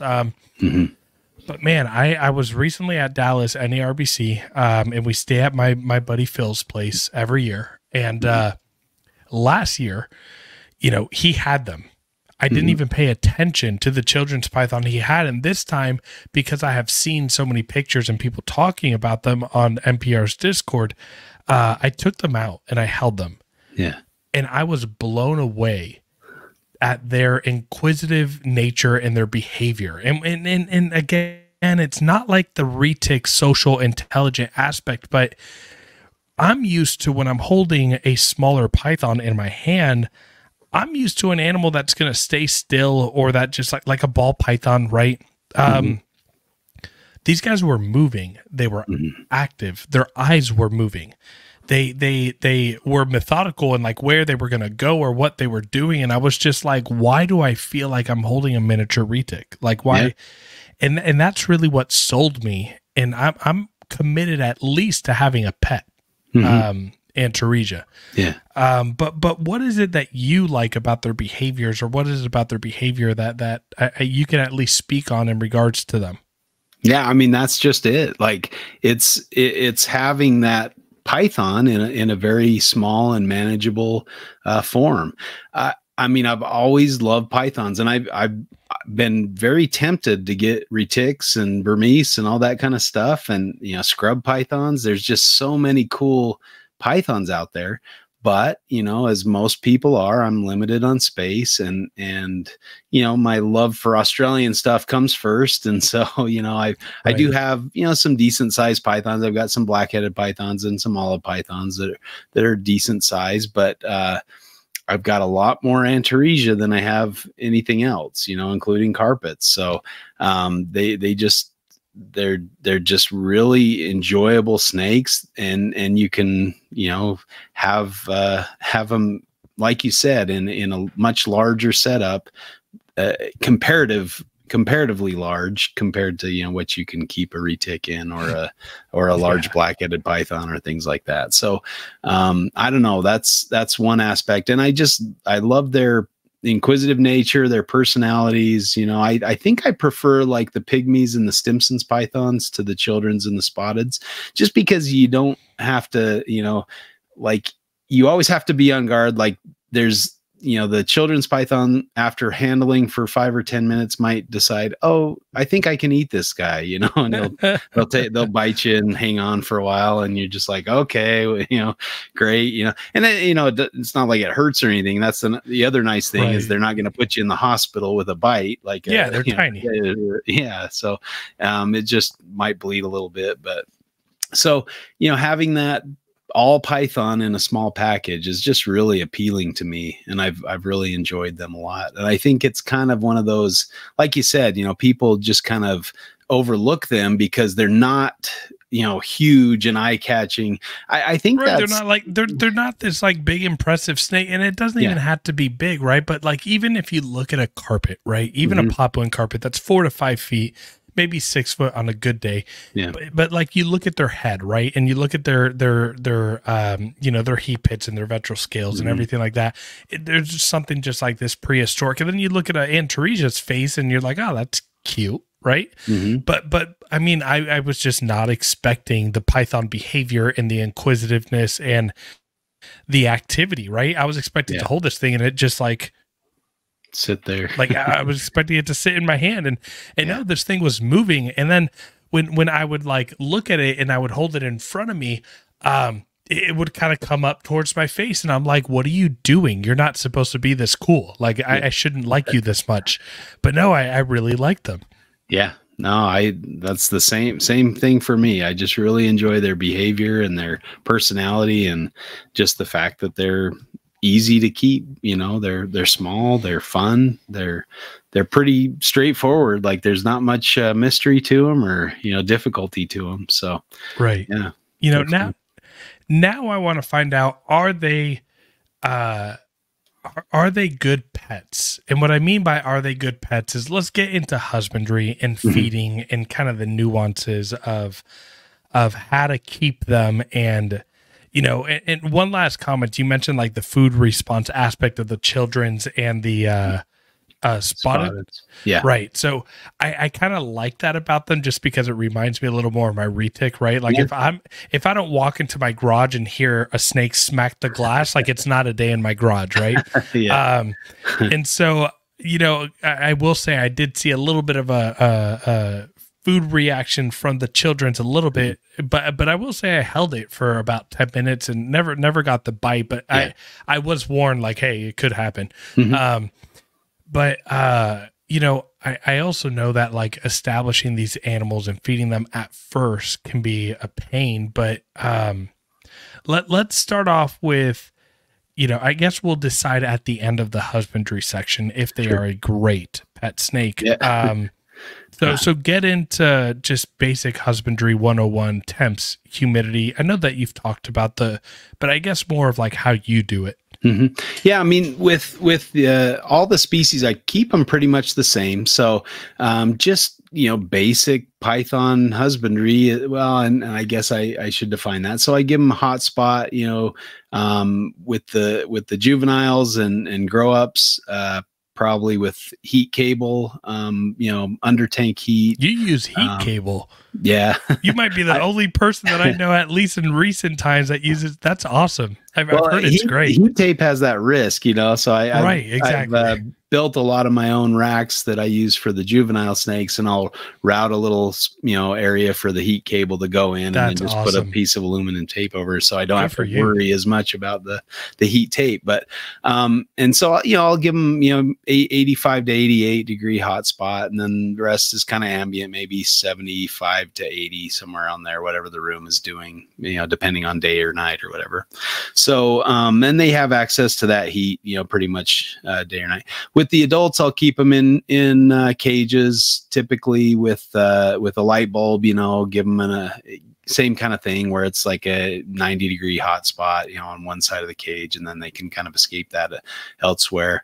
I like using the roof mounted hide boxes. They kind of like to climb up into, you know, these, it seems like a lot of pythons like that. So I've had a lot of my retics love it. Oh yeah. Yeah. I see my retics roosting, and I'll just see their head just like looking straight down. And I'm like, okay, you want to eat. Yeah, yeah, and you see the same thing with the Antaresia. They'll do the same thing, kind of come out of their hide box and hold their head down. You're like, yep, time to eat. So I'm trying to design, you know, like the those yellow lidded bins that you can get from like Home Depot. I'm working with someone on trying to design for like my retics when I expand their cages, and I want to get them 3 foot tall.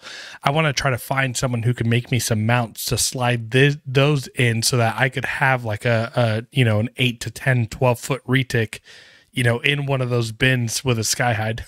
Oh yeah, that'd be cool. Yeah, that's their hide box. Yeah, that's right. Exactly. That seems so funny to me, because, you know, like the hide box for the Antaresia, or, you know, the little right, like tubs, or little Rubbermaid containers or something. Yeah. And they can go. Well, I've also done a few like maternal incubations with the Antaresia, and just you know, let them, like that female pygmy that I collected eggs from today. She fit on, you know, not even in my whole hand, around her clutch of, she laid nine eggs. And she was just in on my fingers, basically. I'll have to put up a picture sometime soon of that. But yeah, I just took that this morning. But so, you know, much different perspective, I guess. But, right, exactly. Yeah. So, you know, with just a fairly, you know, standard setup, and I don't ever really worry about humidity, but I'm also not keeping them in screen top enclosures or anything like that. I'm in Utah, it's pretty dry here, but I usually have them in, you know, open fronted, you know, sliding glass cage type setup, where what size? Usually at least 3 foot by, you know, 1.5 feet, something like that. Okay, cool. Maybe 12 to 18 inches tall. So, you know, it varies. Like I have different sized enclosures, but also, I mean, a lot of the tubs that you can get, I have these racks that I built it was inspired by Ryan Young and Nick Mutton. They get these Cambro tubs that are, I love the Cambro tubs. You can either fit a large one, or 2 medium-sized one, or 3 small ones, you know, in the same footprint. So it's really nice that way. And so, you know, they're in these tubs that are about 3 foot by, you know, 1.5 feet or whatever. So pretty and they have plenty of room to move around and crawl around in there and lay their clutch and stuff. So again, it's pretty easy to house these guys. Of course, I like being able to see them when I go into the reptile room, and today I like the Cambro tubs too. Yeah, they're clear. You can see inside them for the most part. Yeah. And I spent most of today doing fake rock work, trying to get some rocks done and some enclosures I'm working on for some of the Antaresia species. I got this cheap stacking system from what's it called? Wish, or not Wish anymore. It's that Chinese company anyway, the Chinese Amazon or whatever you want to call it. But, so I know what you're talking about. I'm trying to put, make some of these things into enclosures for these guys, because they're, reasonable size. And then I wanted to make them a little cooler than just the shelving unit. So I put some fake rock in there and their front opening and stuff. I just need to figure out, I'll probably do geckos in them, because I think the snakes will be able to push the doors open, but okay, we'll fair. see how it works. Yeah. That basic setup does great for them. And they've been really successful for me using that pretty basic setup. I mean, I'm hearing that they're really easy to keep, which would make them a great pet. Now, the only determining factor that would steer away is feeding. But let me ask you this from a breeding standpoint, since we'll kind of go into breeding after this. Do most breeders sell them once they are established on rodents, or are breeders oftentimes sending them over not established on rodents yet?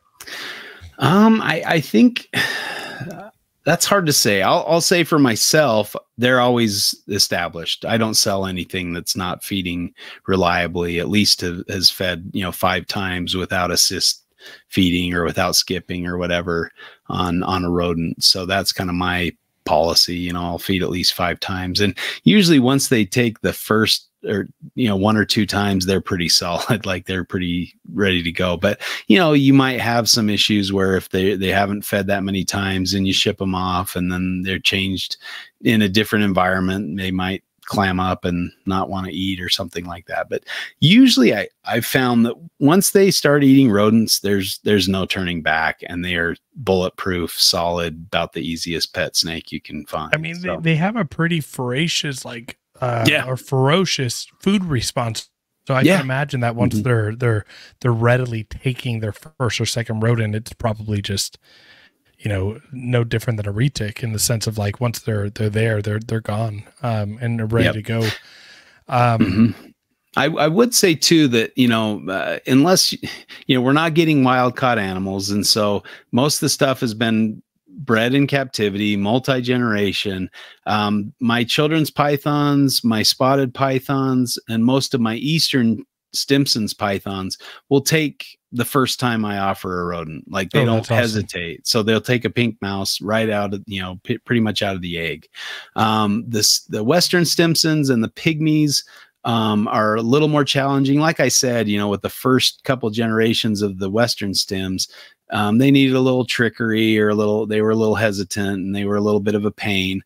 But now, most of them take on the first and second try as well. So, I think as we, just like anything in herpetoculture, we want to make it easy and make it, fit to what we have and what we have available. And I think for the most part, they're doing that. Now, we could, debate whether or not that's good for them. Maybe it'd be better to start them out on lizards or whatever, but I haven't had to do that with them. Now, the pygmy pythons can be a real challenge, and it usually takes me a few months to get those ready to go to a new home, for sure, just because they're definitely holdouts. So I think if I were to use lizards at all, it would be for the pygmies, just because they are. But even with them, that do you find yourself using lizards or? I've actually used turkey baby food, and I've administered that with a syringe with a flexible parrot feeding needle. That's like just a little tube that comes out. Kind of like the old school, like pinky masher, or what those things were called? Pretty much. And so it's pinky pumper. What were those called? Yeah. Pinky pumps. Yeah, exactly. Yeah. It's kind of like that, but it's baby food. So there's no chunks or bones or anything being smashed through. But so it's probably not a good long-term solution, but I actually got the recipe or this method from a group that was feeding coral snakes.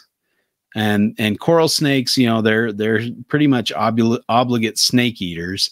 And so they're very difficult to keep in captivity, and they're needed in these, venom extraction labs to develop antivenom. So they'll feed them these liquid diets, basically. So they'll mix up baby food or a certain kind of dog food that's primarily protein or whatever, and then they'll add some vitamins and things like that. And so I try to, and I mean, baby food, if we're feeding it to our babies, it's got to be pretty healthy, nutrient dense, right? Yeah. Exactly. And I kind of see it as a way to give them a little bit of bulk and kind of get them started, especially if they're refusing refusing pink mice. I'll give them like a 1 cc or 0.1 mil of baby food, and that'll usually last them the better part of a week. And now the only thing is, once you start doing that, you have to stay on top of it, because if you miss a week or you don't keep up on it, then they'll rapidly decline. So I don't know what it is, but once you kind of do that assist feed with the liquid diet, that usually kind of kicks their metabolism into gear. But I've had fairly good luck getting, reluctant feeders to get to the point where they're have a little more weight to them and size to them, and then they'll be willing to take on the rodents. And that seems to be the natural history of Antaresia pythons, is that once they reach a certain size, they switch over to rodents and they don't go back to lizards. They might, of course they're not going to turn down a lizard meal if it walks into, their hide area or whatever in the wild.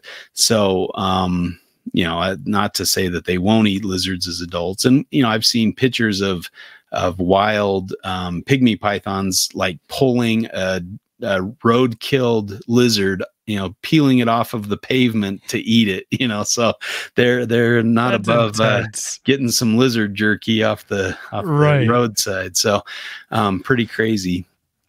But once they start eating rodents, they're about the easiest thing in the world. So they're very aggressive feeders. For the most part, when people are receiving these animals for pets and they're established as they're established on rodents, they are, what sounds like to me, great. Great pet snakes. And it's interesting that we talk about ball pythons being like a great first pet snake or those kind of things, but you hear all the time on how finicky they can be. Yeah. They go on these food strikes, and I'm just thinking, like, why aren't people turning to Antaresias more? Because they have the size going for them. They have everything in a python that you could want.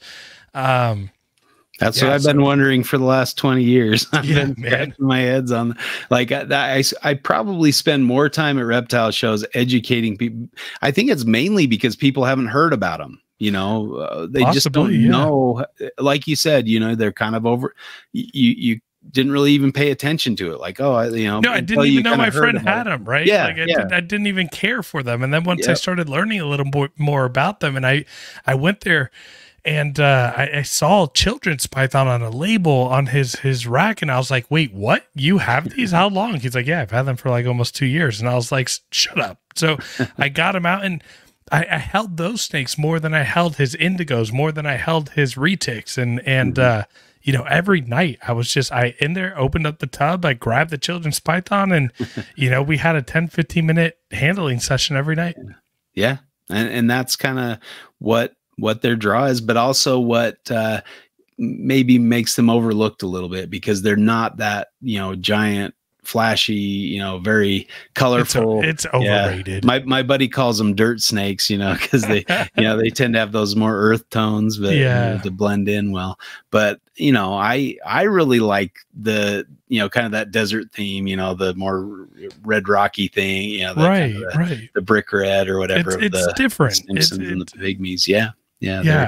They're very unique, but at the same time, they're very similar to other pythons and kind of give you that python fix in a small size. So, you know, it's great if you're living in an apartment where you don't have a lot of room, or your landlord's not going to let you keep a, you know, 10-foot retic or something like that. You know, it's something that's a much more manageable size and is not, it's a great snake to take scary to anybody. Yeah, exactly. You can hide it under your bed or exactly, or in your closet or something. Exactly. So, but yeah, and once they, you know, the only challenge is getting them to feed when they're babies, and I guess forcing them to eat, you know, something that they don't naturally look for when they hatch out of an egg, at least in the wild.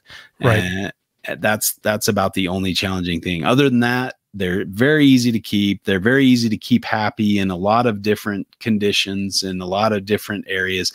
Now, you know, I've heard some people have a little more challenge breeding certain species, you know, if they're in maybe a very humid environment, you know, and they're keeping it more desert species, desert adapted species, they might, but that goes with anything, you know, like green rat snakes are not easy to keep in humid areas, but they're you know, where they're from the desert or whatever. So, you know, I don't think that's unique to these guys, but that might be my biggest barrier is if I tried to breed them, just because again, my garage is set up like Indonesia.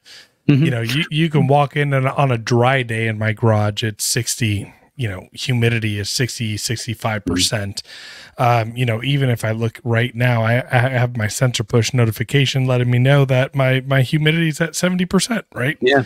But that said, I mean, there's also, you know, children's pythons and spotted pythons that come from much more humid areas. Darwin, you know, is extremely humid during their wet season, you know.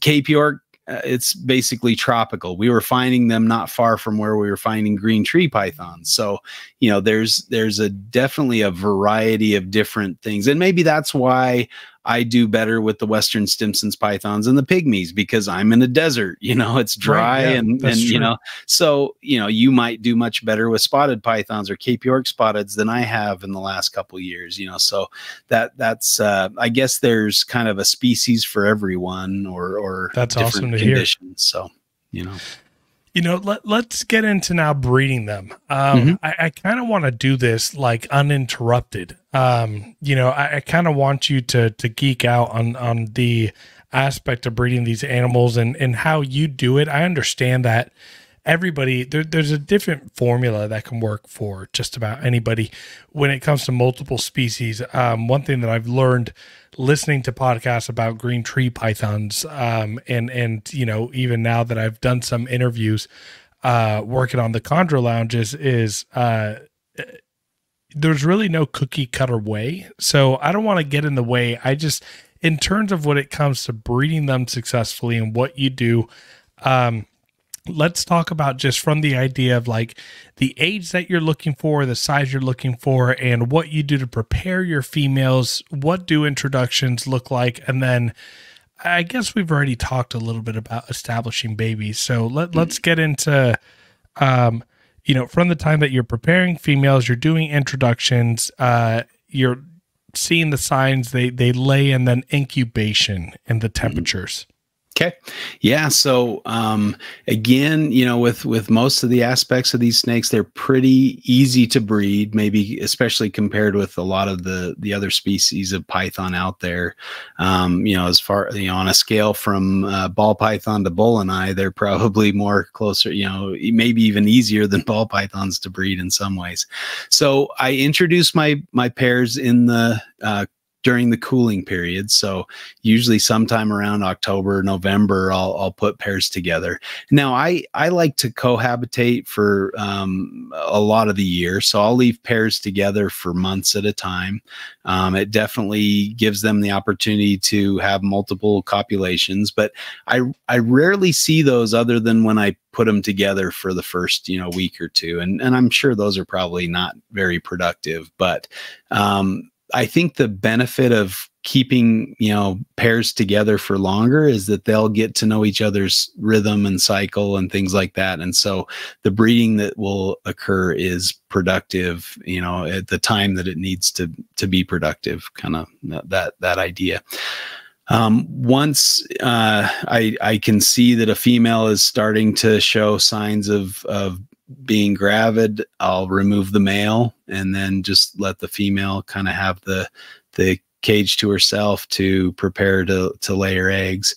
I've had females lay when the male's still been in there, and I haven't had any issues with that, and again, that's the nice thing, is they have enough room to kind of keep to themselves if they need to, even in a 3 or 4 foot cage. Right. I'll give the females a warmer temperature, especially after they've ovulated.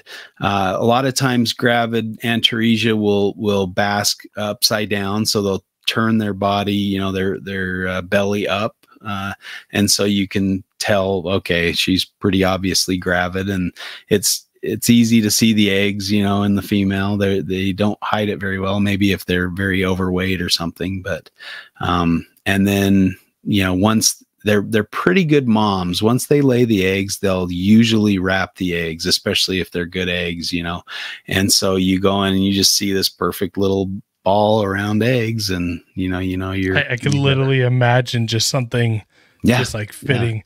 And I mean, you try to take, they don't typically defend their eggs very, like, I've never been bit by a female when I'm trying to pull eggs. And I've also allowed them to incubate their eggs numerous times and haven't had much issue with that. That's one thing I'm excited to experiment with, retics and chondros. Mm-hmm. Now that I've been doing retics for a while and I've been breeding and I've had several clutches, my next goal is to get them to maternally incubate, but much different length of incubation, because eggs are much larger typically. For me, at least in my garage, the hatch 87.5 degrees in the incubator is mm-hmm. For me has been as early as 82 days, but as long as 90 days. Mm-hmm. So you're messing with almost, an entire month more of variables that you have to, that's for sure, account for. Now, with the nice feeding response of the Antaresia, I've fed females when they're on their eggs. Like they'll eat a meal like while they're incubating their eggs. I try not to do that too often, but I don't know if it's going to affect them negatively or whatnot, or if it's going to, they're wrapping a mouse while their eggs are, in their tail portion or whatever. But I incubate them, 87, 88 degrees typically. I did actually put in a temperature sensor that's about the size of an Antaresia egg in with a clutch of pygmy pythons. So I monitored the temperature while she maternally incubated for, and I actually put a graph of that in the complete children's python book to show kind of what the conditions were. And that's surprisingly, like the clutch got over 90 degrees regularly. Like it would spike above 90. And I was like, how did those eggs not die? I thought maybe the temperature sensor was not calibrated or something, but it was really kind of an interesting thing. I was very surprised to see how high those were going. Did you ever take a temp gun when you noticed those spikes and going high? Did you ever take a temp gun and actually see what the surface temperature of her or the eggs were? Well, the problem is with those back then, you had to take them physically to your computer and plug them in and then download the information. Okay. I could only do it after they all hatched. And Okay, fair. Yeah, so it was like, whoa, how did they hatch? Well, they went that high, So that was kind of an interesting this stupid generation and their instant gratification. I know. You can just flip out your phone and see exactly what the temperature. So, and again, that could have been due to the temperature probe not being calibrated properly or whatever. But usually they hatch, in less than 2 months, less than 60 days, 55 to 60 days, somewhere around there. Again, they're small, so they hatch a little sooner than some of the larger species.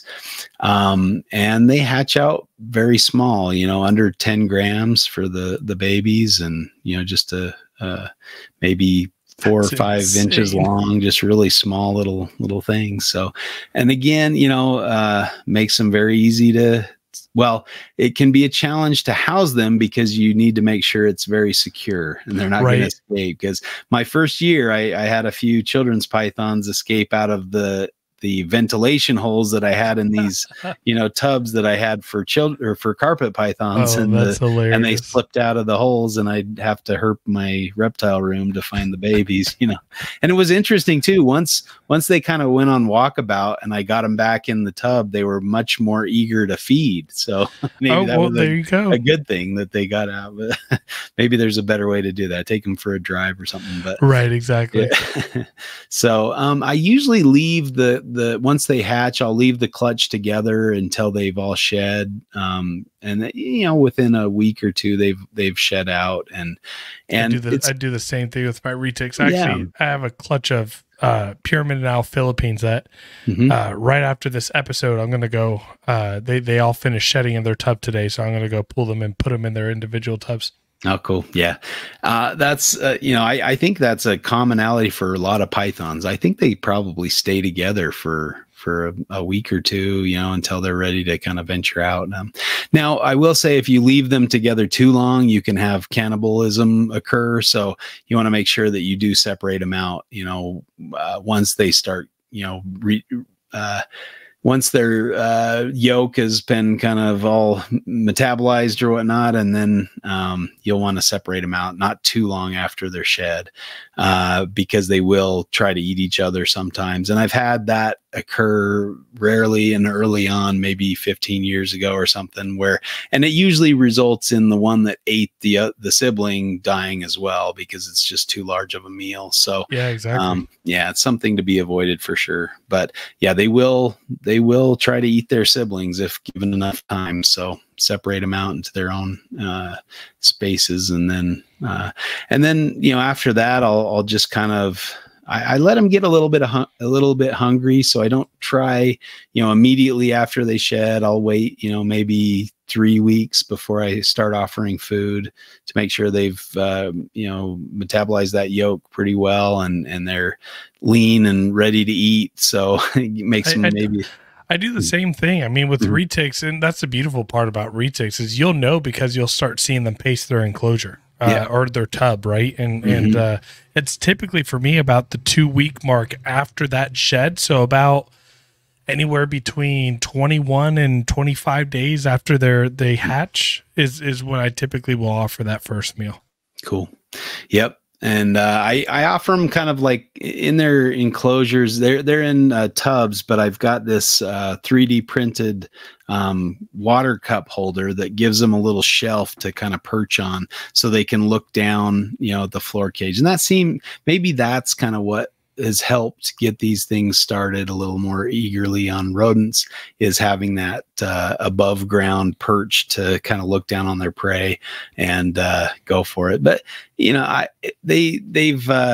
I'll offer a pink mouse, and and if they haven't taken it by overnight, and I usually start with live. I have found that some need some trickery. I'll utilize braining. That works pretty well on a frozen thawed pink mouse. If you just kind of put a little cut in the brain case and then squeeze out a little brain material, that'll kickstart a lot of the Antaresia into eating. They just love that smell for some reason. And you can actually just hold it up to them and they'll kind of like try to get away from you until they smell it, and then they'll go right for it. So it's right. kind of nice that way. The other nice trick I found, especially with the Western Stimson's pythons, is I'll take frozen thawed pinkies and then boil them for, I'll just get boiling water and put them in the boiling water for maybe a minute or two and then pull them out. And that usually gets the Western Stims to eat frozen thawed. So, once they take a meal, they usually take a second and a third, and then they're pretty solid. Especially once they've eaten 5 in a row, I consider them pretty much bulletproof, and then they're ready to go to a new home. So pretty straightforward, pretty simple, but also, very rewarding, especially once you get them to eat and you're, especially the holdouts, once they finally take a meal and you're like, okay, finally, because some can be very frustrating and, I bet. Like, come on, just eat. Why do you not want to eat? Right. I mean, you wouldn't think it would happen with retics, but you still get every once in a while the one or two that just drive you crazy. And I mean, I'm at the point right now in my breeding process where if you don't want to eat, like, I'm at this point, you're not eating, not and maybe as a retic breeder, I have the luxury because we the clutches can be anywhere between 16 to 70 that some people have. So if a couple decide not to eat, no big deal. But yeah, I mean, it can be frustrating. Again, I'm gonna start this venture next season. I'll probably start my first introductions with chondros, and I've only heard about the nightmares with getting some of them established. So, I'm looking forward to it. But Justin, I wanted to say thank you so much for coming on. And I kind of have I want to ask you 2 of our wrap up Patreon question members. Sure. And and then we'll kind of leave it to you to tell us where we can find you and all. But let's ask Chris Sexton, Heli Guy Serpents. He's one of our sponsors. He builds PVC or actually ABS now, 3D printing stuff. But he asked, while herping in Australia, what has been your overall favorite find? Oh man, that's a tricky question. That is a tough one, because I've had some really fun finds over there, but I think some of the ones that stick out the most are some of the earliest ones. Like on my first trip over, I got there. I actually went with my dad on the first trip, and he was kind of sick on the plane ride over, so he got a hotel room, and I said, "Do you care if I go out?" And so I just drove, and I walked around this lake trying to find, a carpet python or something. And I spotted a leaf-tailed gecko that was on the side of a tree. One of those, hard to spot things, because they blend in so well. And I just still have that image, burned in my head. Same trip. We found Boyd's forest dragon, kind of the same thing. Sweet. I knew kind of what size trees they'd be on, but then when you actually see it where it should be, perched like you envisioned it being, it's just burned into my retinas, So I bet. But also finding my first python, finding my first monitor lizard, seeing a parenti has to be definitely up there. Oh man, I don't know if I could pick a favorite, but I think Southwest carpet python was probably up there in the top 5 at least. We were in this area, and I'd seen a couple road killed imbricata, and I mean, they're just such cool snakes, and it was heartbreaking to see the dead ones. But then you're like, well, they must be pretty common around this area if there's 2, in a row within a mile of each other that are dead on the road. And so when we were coming back through there, we were supposed to stay at my friend's house, and if we would have left when I had this idea, we would have made it to his house and had dinner with him and all that good stuff. But I'm like, I want to stay in this area until after dark, because I want to see if we can find one of these things. And sure enough, one was crawling right onto the road right after dark, and I got to see a wild imbricata, and it was fantastic. And just what a dream, man! Oh, it was fantastic. So yeah. lot of good experiences over there. I can't wait to make some more here in the next year or so. Yeah, no, I'm excited for that too. I saw that you've produced them before, and I'll be keeping a close eye on that clutch. You know, our next question, I kind of want to wrap it up with this one because I thought it was a phenomenal question because you have so much experience and knowledge in regards to, you know, Australian and you know, similar area species. But Alessa, she asked, what species or localities do you think U.S. keepers are overlooking or should put more effort into working with?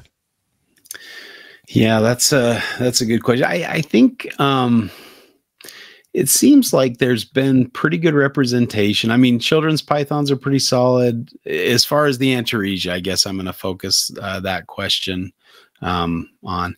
But there are a few different localities of Western Stimson's pythons that I think are established now, and that's good.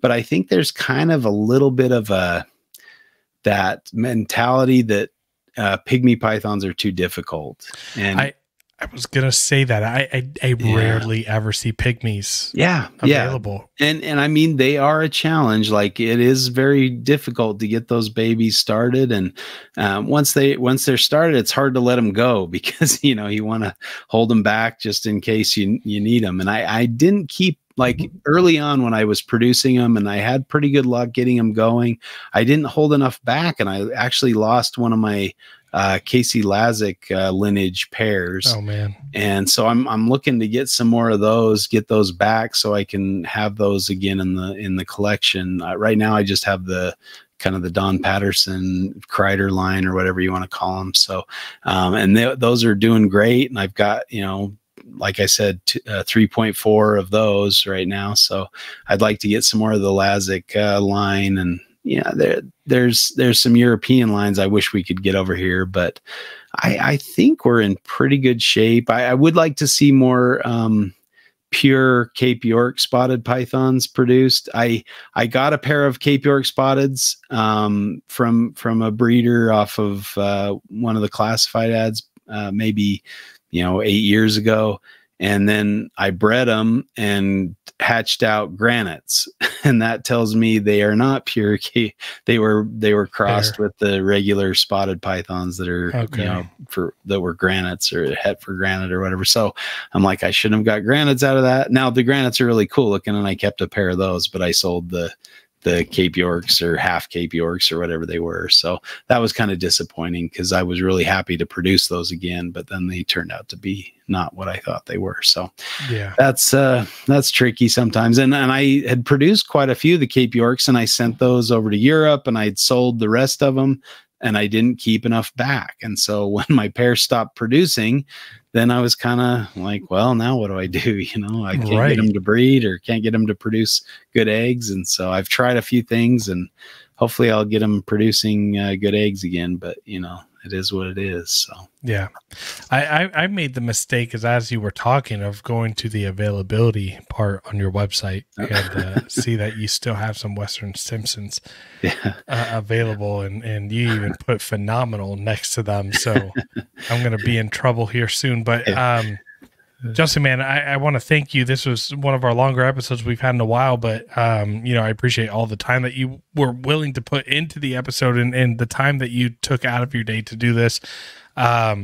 You know, I know that, you know, we've crossed paths over the last like 3-4 weeks now, trying to schedule something. You've got on your trips, and I'm happy I caught you before going to Australia. But yeah, if you don't mind, can you share where, if people want to look at what animals you have available or any of your information or where they can find you, what's the best place to see what you're up to? Yeah. I mean, I've got a website, australianaddiction.com. I'm not very good at keeping it up to date, and so a lot of people are frustrated with me that way. I also have, you know, I'm on Instagram at JustinGJulander, but there I only post pictures of wild reptiles for the most part. I'll post once in a while. I'll post one of my captives, but otherwise it's just stuff I found on herp trips or birds or whatever. So, and then Facebook is kind of the same thing. It just bleeds over from Instagram. So probably the best way is just to contact me either through Messenger, from Facebook, JustinGJulander, or on Instagram, or JGJulander there. You can see some of my YouTube videos. Again, JGJulander is my username on YouTube, but best way is just to contact me on Messenger or via email or whatever. So awesome. Yeah. Yeah. I appreciate how approachable you've been and how open you've been to discussion. I'm someone who I still consider myself very new in the industry in general, been keeping my whole life, but until I actually came in and it's always refreshing when, you look up to someone or you see the amazing work that someone does and you go to finally reach out to them and they're just down to earth and willing to have a good conversation. Yeah, tonight was definitely one of my favorite episodes that I've recorded. So I appreciate you. No, we're all in this together, and that's kind of what makes the industry move forward. And what's the best part of the industry is meeting good people like yourself, and having these conversations, and getting the information out there, and letting other people know how cool these animals are.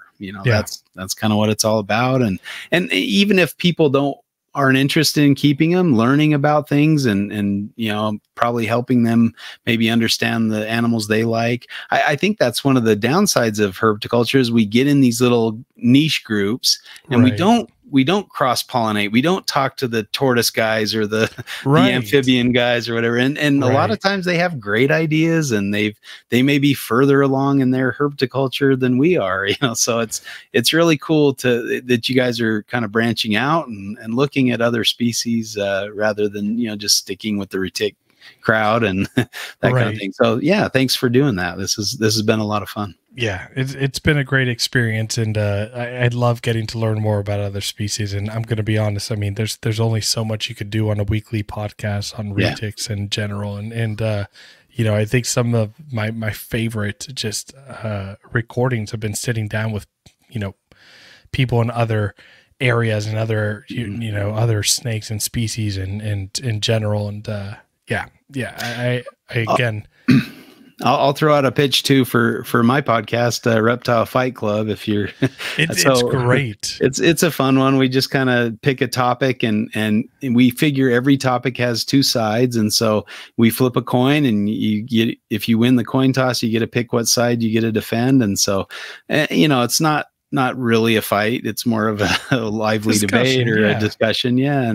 And trying to see things from both sides and letting people kind of see a new point of view, maybe. If you ever do this on retics, please have me on. I love debating. I love talking. And it's one of my favorite podcasts I listen to. So, well, and that's the kind of the fun of it is if anybody listening, has an idea of a topic they want to discuss and debate, they're welcome to pitch it and come on and fight. It's a lot of fun. So awesome. Yeah. If you have any ideas, definitely hit me up and we'll have you on and we'll talk about them. So awesome.